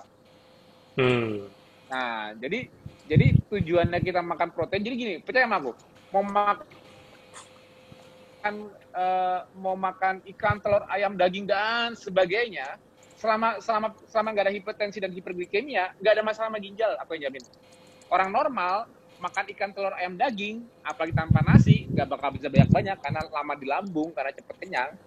Itu udah lebih nggak mungkin lagi bisa memicu hiperglikemia maupun hipertensi. Jadi 2 faktor perusak ginjal ini nggak ada. Nah, kalau kita punya masalah ginjal, lihat kembali 2 faktor ini, bukan apa yang dimakan dulu. Karena kita nggak makan protein sedikit-sedikit, akhirnya banyak karbonya, hiperglikemianya tetap tinggi. Hiperglikemianya merusak ginjal. Itu justru malah yang salah. Jadi cara perbaikannya untuk meningkatkan kualitas hidup, artinya mempertahankan fungsi ginjal, insya Allah merepair kembali atau mengurangi kerusakannya, ya turunkan tensinya, turunkan gulanya. Karena gimana? Tidak makan karbo. Kalau saya tidak makan karbo, saya makan apa? Makan protein, kan dari makronutrisi ada 3, karbohidrat, protein, dan lemak. Kalau karbo dihilangkan, berarti pilihannya cuma makan protein dan lemak. Protein dan lemak ini dari mana? Dari hewani. Aku nggak berani makan lemak-lemak, nggak masalah. Sekarang yang merasa aman hewani itu apa? Ya, aku paling berani cuma makan yang nggak digoreng, nggak berminyak, nggak berlemak. Contohnya ikan direbus, telur direbus, ya boleh. Jadi syaratnya untuk kita memperbaiki hiperglikemia dan hipertensi ialah apa? Bukan high fat, tapi low carb. Tidak ada karbohidrat. Dengan tidak adanya karbohidrat, metabolik parameter kita membaik. Otomatis hipertensi turun, otomatis hiperglikemia turun. Otomatis bersifat kondusif untuk perbaikan ginjal kembali. Jangan dilihat makanannya dulu. Jangan lihat makanannya dulu, karena kita lihat makanannya nggak make sense. Karena loh, kalau saya aja sekarang udah ada proteinuria kok, nanti kalau aku makan protein tambah kuat dong. Nah itu konseptual yang cuma melihat itu salah banget. Karena kita mesti lihat fisiologinya as a whole, penyebab kerusakannya awal apa, penyebabnya dihilangkan supaya kerusakannya punya chance untuk kembali. Nah, jadi yang kita makan di KF itu bukan obat untuk ginjal, tapi yang kita makan di KF itu membuat fisiologi kita mengalami ketosis yang ujungnya menekan hiperglikemia dan hipertensinya. Ini yang memperbaiki ginjalnya. Itu rahasianya. Bukan karena takut proteinuria tambah banyak. Aku makan ikan dikit, akhirnya mau nggak mau energinya pasti kan dari karbo. Karena kalau udah dominan karbo, gimana hipertensi dan hiperglikemianya bisa turun? Kecuali cuma di maintain terus-menerus dengan obat. Akhirnya nggak bisa lepas obat. Nah, itu jadi rahasianya itu di situ. Jadi lupakan, pilih sumber hewani yang dirasa aman. Mau berani cuma makan telur rebus kah? Mau berani cuma makan ikan kah? Mau berani cuma makan dada ayam kah? No worry. Yang penting berani ngelepas semua karbonya. Saya takut nggak bertenaga. Percaya sama aku, kalau udah ketosis, seperti Mbak Rianti tadi, puasa itu jadi mudah. Kenapa? Karena pada saat kita tidak makan apa-apa, kalau kita sudah tidak makan karbohidrat, otomatis kebutuhan gula kita di tubuh turun karena sudah bisa kena lemak. Nggak ada yang bilang harus lemak dari makanan. Kenapa? Lemak di tubuh kita tidak bakal kurang dari 12-15% untuk pria. Makanya kita bisa buka kulkas sendiri di dalam tubuh kita untuk sumber energi. Sehingga, percaya deh, begitu kita tidak makan karbohidrat lagi, malah sumber kalori kita dari makanan sering tidak setinggi sebelumnya. Kalau kita makan pakai nasi, ya walaupun kita makan ikannya cuma 1, ayamnya cuma 1 karena rendah protein misalnya, tapi pakai nasi, itu makan bisa 2-3 kali sehari dan kalorinya bisa sampai 2000. Bahkan kita begitu ketosis, makan itu tiba-tiba berkurang secara fisiologinya, kita nggak sadar, kok masih kenyang ya? Padahal, waduh ini aku makan ayam, ikan, telur, kalorinya berapa? Padahal kita masukin, padahal nggak bisa lebih dari 2000 kalori juga pada saat kita makan 1-2 kali sehari.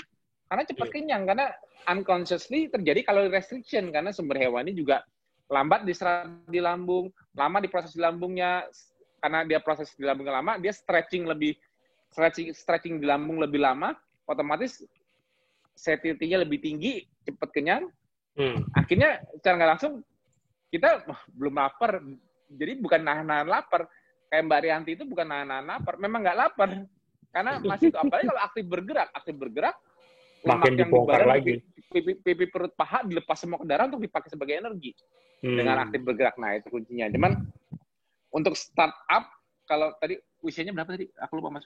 Di atas 70 ya? Hampir 70. 69 atau 70 kan? Ya, oke. Pokoknya kalau udah di atas 65 tahun, kalau di kondisi manula, 79. Apalagi 79. Nah, Ya, 79, sorry. Nah, saranku gunakan menu induksi, tetap ikan. Jadi gini, cara memulai gini, yang dimakan ikan hewani deh. Kan dunia makanan itu cuma ada 2, nabati dan hewani. Dunia hewani dan nabati. Jadi ini boleh nggak? Itu boleh nggak? Pokoknya kalau ini tadinya dulunya nih hidup, dulunya nih lari, dulunya nih berenang, dulunya nih terbang, boleh. Kalau yang tumbuh dari tanah, ini banyak konsekuensinya. Ada yang bisa, ada yang enggak. Nah, mudahnya cara memilihnya ialah pilih yang dulunya pernah hidup bergerak, bukan diem. Nah, makan ini yang dirasa aman apa, itu dimakan, perhatikan proses masakannya. Tidak ada gula, kecap, tepung. Dah, selesai. Mau digoreng, mau direbus, mau dikukus, terserah. Yang penting nggak ada gula, kecap, tepung. Dah, itu aja.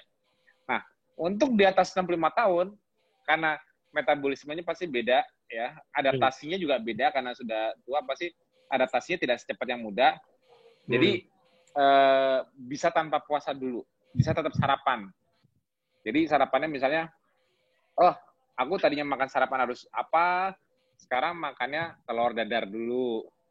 Atau apa, telur dengan apa yang berasa lauknya apa. Pokoknya teman telur, asal makan aja, nggak usah terlalu kenyang. Kalau pagi-pagi yang penting ngisi, tapi jangan kenyang-kenyang. Kalau terlalu kenyang malah nggak bisa gerak. Jadi kondisi ketosis itu jeleknya kalau kita kekenyangan malah nggak aktif. Tapi kalau kita puasa malah aktif bergerak. Karena kalau kita terlalu kenyang, otomatis energinya lari ke digestion semua. Jadi makan pagi secukupnya, ya. Kalau lapar nanti makan lagi jam 12, tapi tetap makan sumber hewani. Jadi nggak aku batasin, tapi lama-lama seiring adaptasi, harusnya akhirnya puasa juga, akhirnya buka jam 12. Karena jelas kalau yang makin berumur kan nggak mungkin kebutuhan kalorinya kan sama kayak yang masih muda. Harusnya dia lebih tercipta kalori restriction, tapi kalau di awal karena adaptasinya lebih lambat, nggak perlu puasa dulu. Makan dari pagi, nanti pelan-pelan, iya udah mulai nggak lapar, buka aja jam 9, lama-lama buka jam 10, buka jam 12. Yang selalu dikontrol ialah hipertensinya. Dipantau. Tensi yang sistoliknya bisa naik turun. Di awal adaptasi naik turun. Tapi yang harus segera membaik ialah diastoliknya. Batas harus bawah. Makin turun 100 makin ke bawah terus. Atasnya masih fluktuatif tapi tidak boleh simptomatis. Tapi kalau atasnya naiknya terlalu tinggi, misalnya khawatir, langsung tidur. Kunci menurunkan tensi secara alami ialah tidur. Jadi kalau seseorang ada masalah penyakit dan dia mau terapi dengan KF ini sebagai terapeutik, fungsi terapeutik, selalu pikirkan satu hal. KF itu mengkondisikan manusia untuk memperbaiki diri. Kapan perbaikannya? Saat tidur. Nah, jadi kondisi metabolisme kita yang udah dibimbing dengan ketosis ini dengan tidak makan karbo, harapan kita ialah memberikan conditioning supaya kita bisa memperbaiki, merepair sendiri, menurut tensinya normal kembali dan sebagainya. Tapi kapan kejadiannya tubuh kita mulai beres-beres itu kapan? Pada saat tidur. Jadi misalnya aku nggak tahu sejarah tidurnya sulit apa enggak, mulai berusaha dapat tidur 6-8 jam. Kalau bisa tidur dari yang paling optimal sih memang tidurnya dari jam 8, 9, 10 itu udah mulai start tidur. Tapi kalau misalnya suatu hal malam susah tidur karena apa, jadi kebangun atau gimana, hitungin aja kira-kira, wah aku semalam cuma dapat 3-4 jam tidurnya. 6, kan harusnya 6-8 jam. Nah, sisanya 2-4 jamnya lagi, kalau bisa digantikan di pagi atau siangnya. Jadi jangan punya utang tidur banyak-banyak. Kenapa? Karena tujuannya KF itu kan aku kan mau ada yang mau aku sembuhin nih. Contohnya tensiku membaik, otomatis ginjalku tidak makin rusak. Nah, jadi kalau udah punya kayak gitu, jadi tidur tuh harus dapetin kualitasnya. Aku nggak tahu gimana caranya. Jangan banyak pikiran, bahwa tidur harus tenang. Nah, dan di awal mulai nggak harus olahraga dulu, karena kan masih adaptasi. Kalau langsung di kondisi masih adaptasi, belum bisa bakal lemak optimal, tadinya masih ngandelin gula sebagai energi, terus sekarang gulanya hilang, kan ada transisi. Ini jangan dipaksain olahraga dulu, belum tentu kuat, karena kan belum adaptasi. Nanti setelah udah mulai fit, udah mulai seger, udah mulai nggak cepet lapar, mulai olahraga, masukin pilar berikutnya. Jadi bertahap, itu kayak gitu. Mantap Mas. Nanti aku tadi udah chatting sama Mbak Nada Taufik dan juga ini kan kebetulan putrinya Dr. Emil Taufik. Sepertinya nanti akan mengunjungi Mas Tio, ya kan, ke kantor karena haus untuk belajar lebih lagi, ya. Mas Tio siap-siap aja. Kalau tidak ada acara di kantor, siap-siap nanti akan diskusi lebih gayeng nanti, Mas, ya. Ya.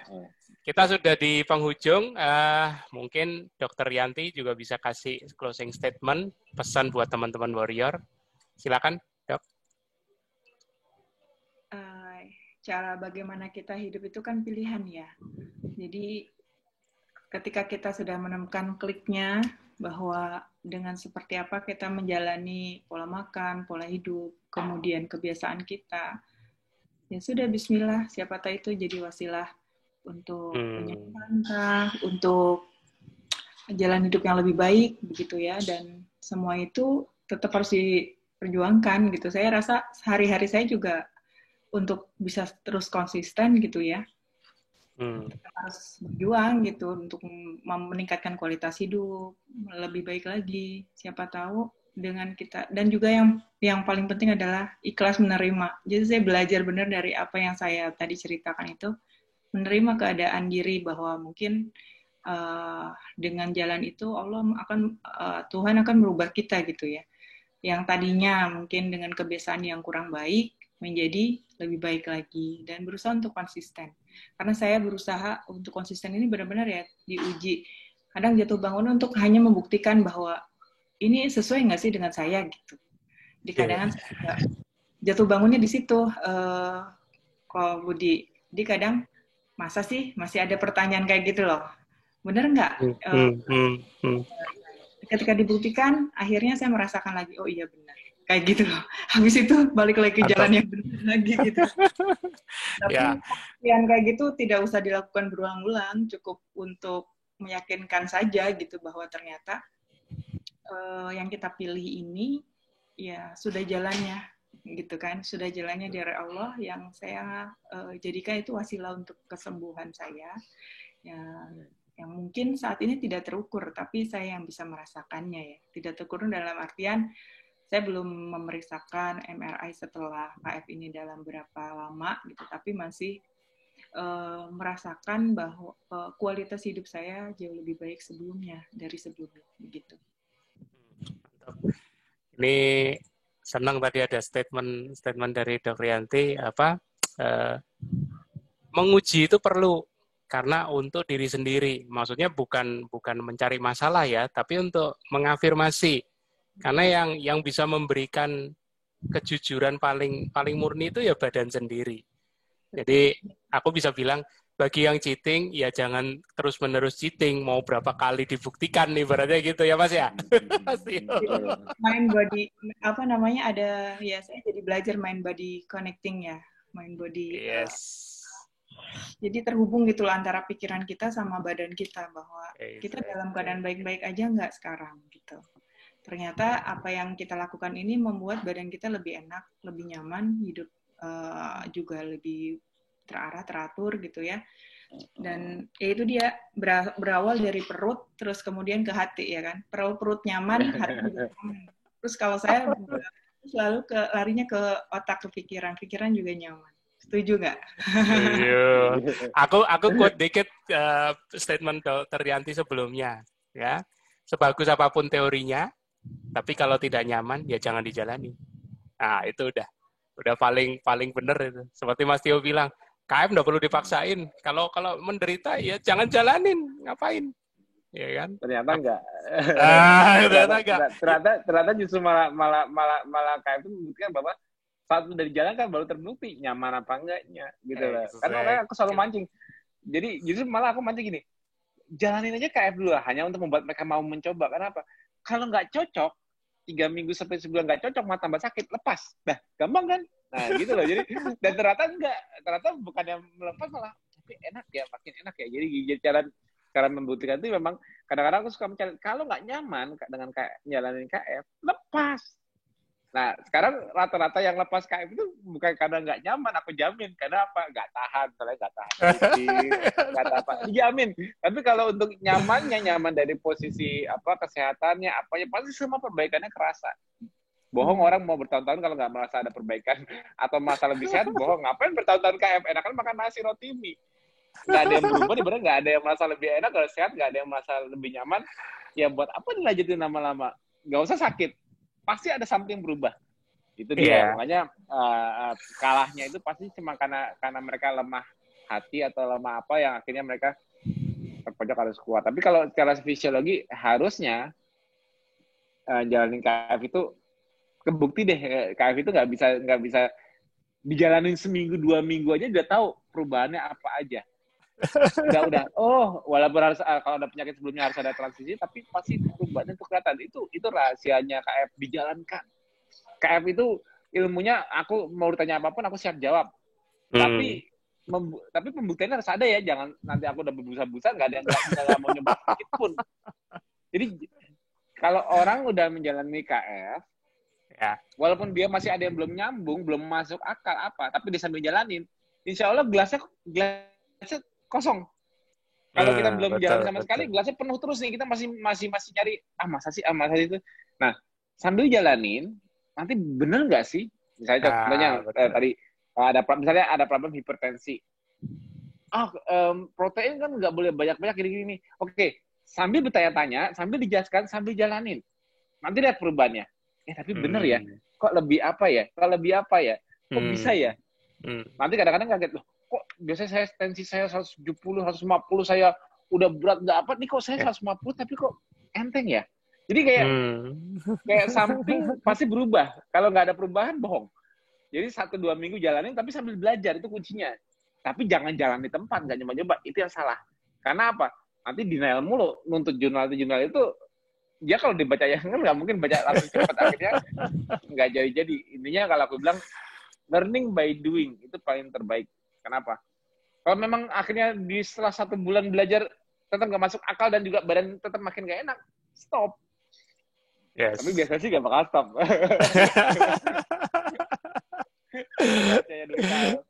Ya kalau nggak mau stop memang karena sudah ngerasain. Kedua ya ini mungkin jalan yang paling oke yang udah dirasain enak banget gitu loh, ya kan? Karena kayak tadi Dokter Yati bilang, ya suruh balik lagi ya nggak maulah, ya kan? Walaupun ya memang masih bergumul di godaan ya. Gimana Dok? Nyarinya nyamannya itu kan ya, ketika balik lagi, misalkan ya ketemu why-nya juga sih, kenapa gitu kan? Kenapa harus, kalau nggak seperti itu nggak ada pilihan lain gitu loh. Mau gimana coba mau makan high karbohidrat gitu, dan ternyata yang ngerasain nggak enaknya pada diri sendiri gitu kan. Terus maunya gimana gitu. Yang saya klik tuh tadi kata Mas Tio itu adalah low carb. Ketika saya berpikir low carb dulu, misalkan saya belum berpikir high fat gitu ya, waktu itu saya kliknya dulu, low carb, oke, saya bisa low carb gitu. Ternyata ketika saya memilih makanan low carb itu adalah makanan-makanan yang dari hewan, ya kan? Yang ikan lah, terus daging. Mau nggak mau gitu loh. Yang kita makan kan itu. Yang maksudnya pilihan untuk bisa menekan si karbohidrat itu. Ya mau nggak mau kan kita makan mungkin di dalam daging itu orang bilang banyak fatnya gitu kan ya. Otomatis lah itu kekejar fatnya.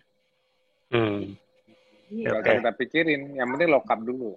Ya, saya tuh kliknya di situ. Justru orang tuh kadang ada yang nggak ngerti gitu. Oh, nanti presentasi karbohidrat sekian, fatnya sekian, proteinnya sekian. Jangan hitung-hitung. Nah, karena kan kalau baca protokol kan kayak gitu kan, Mas Tio. Ya, itu. Nah, betul. Tapi ketika untungnya itu dia mengosongkan gelas gitu ya, gelas pengetahuan di dalam pikiran, hati gitu kan. Ketika itu benar-benar saya belajar lagi gitu kan. Mendengar lagi, dan ternyata saya kliknya di situ. Low carb, kata low carb itu, saya bisa tuh kalau low carb gitu. Pelan-pelan dari situ saya memilih makan kan.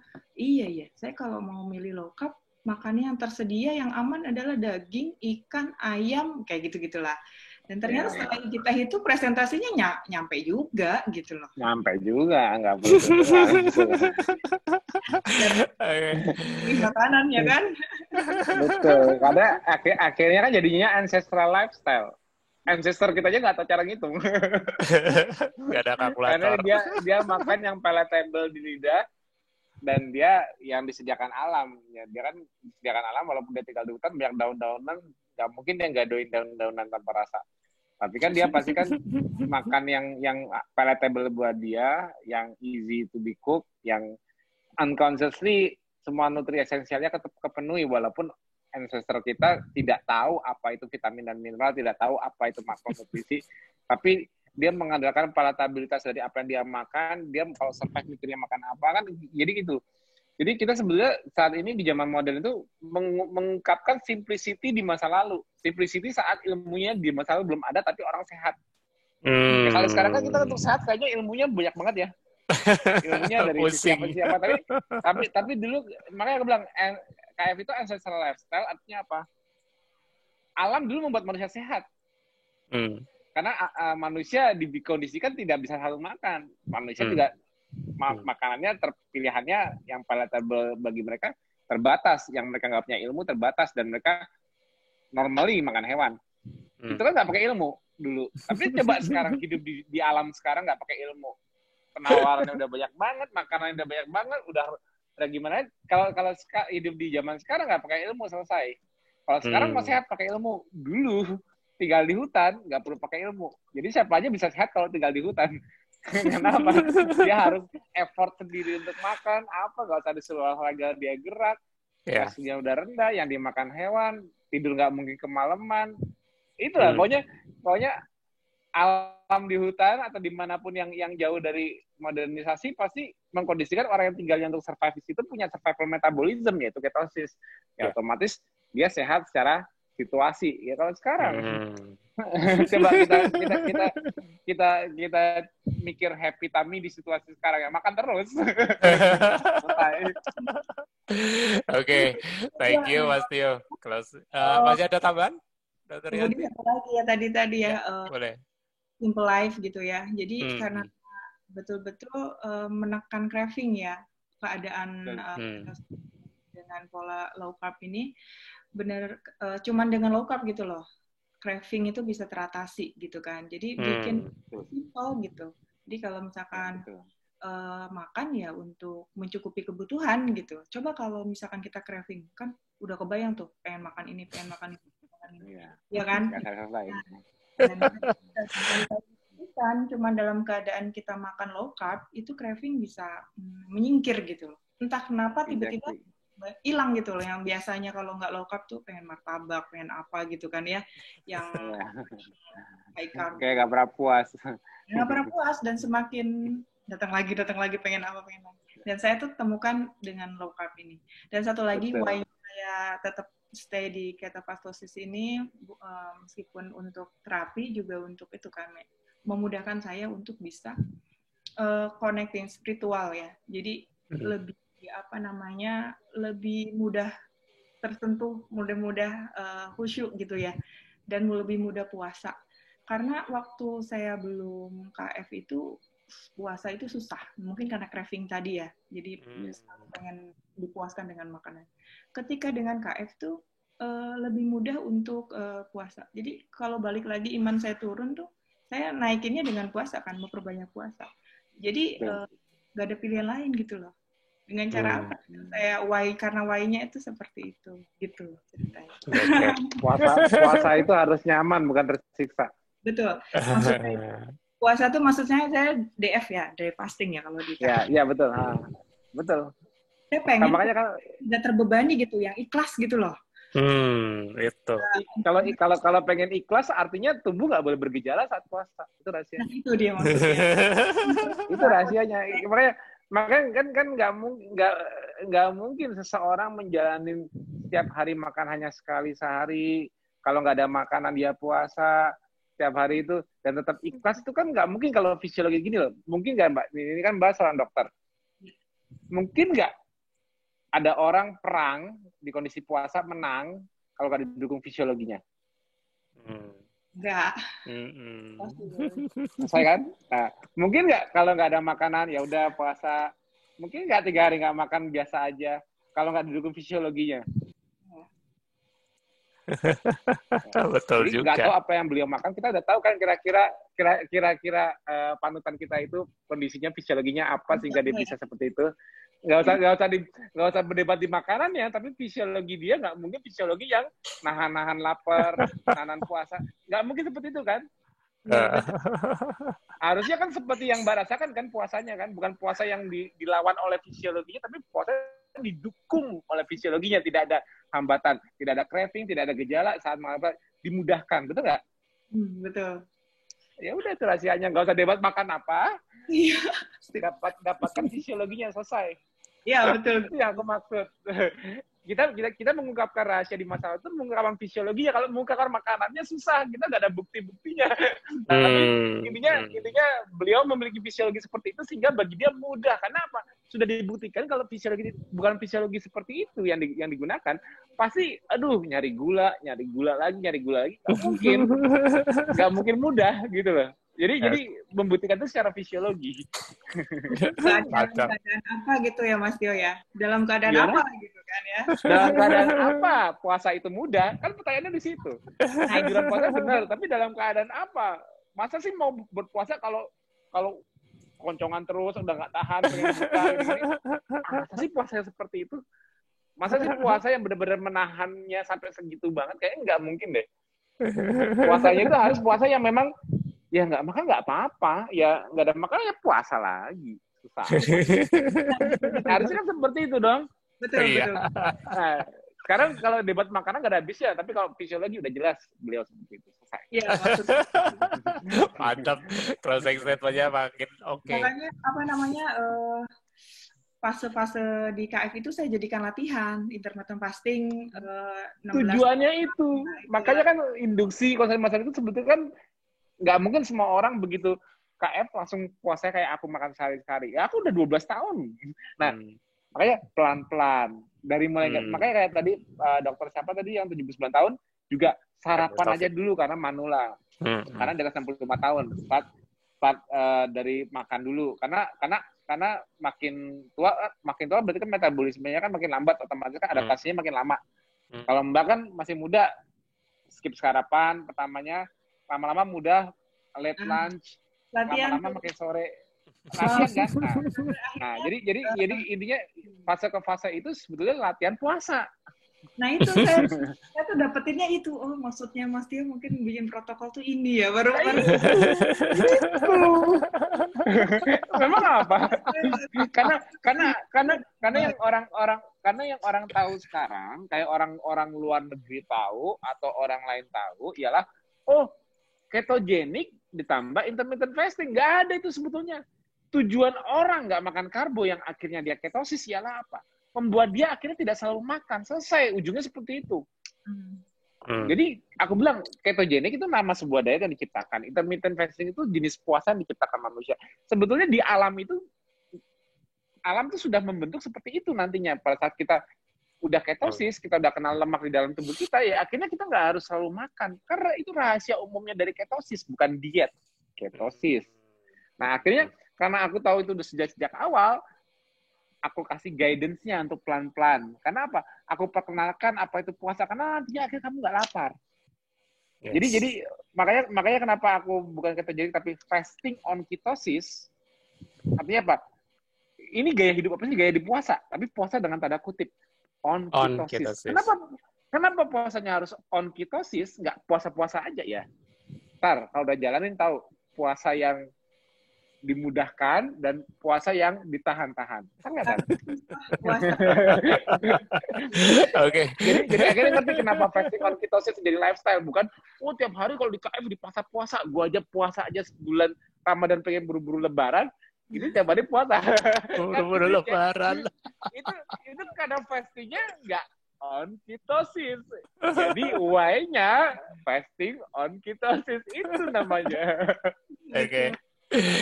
Aku mesti akhir. Y-nya tuh udah ketemu. Ya. Aku mesti akhiri ini ya. Soalnya sudah lewat jam 10 ya. Kalau enggak nanti makin seru. Tapi teman-teman peserta masih ada edisi TFH berikutnya ya. Selalu stay tune karena pembahasannya akan selalu ini ya. Hari Sabtu ya Mas ya? Kita akan ini. Oke. Terima kasih teman-teman semua ya. Kita jumpa lagi di edisi TFH berikutnya.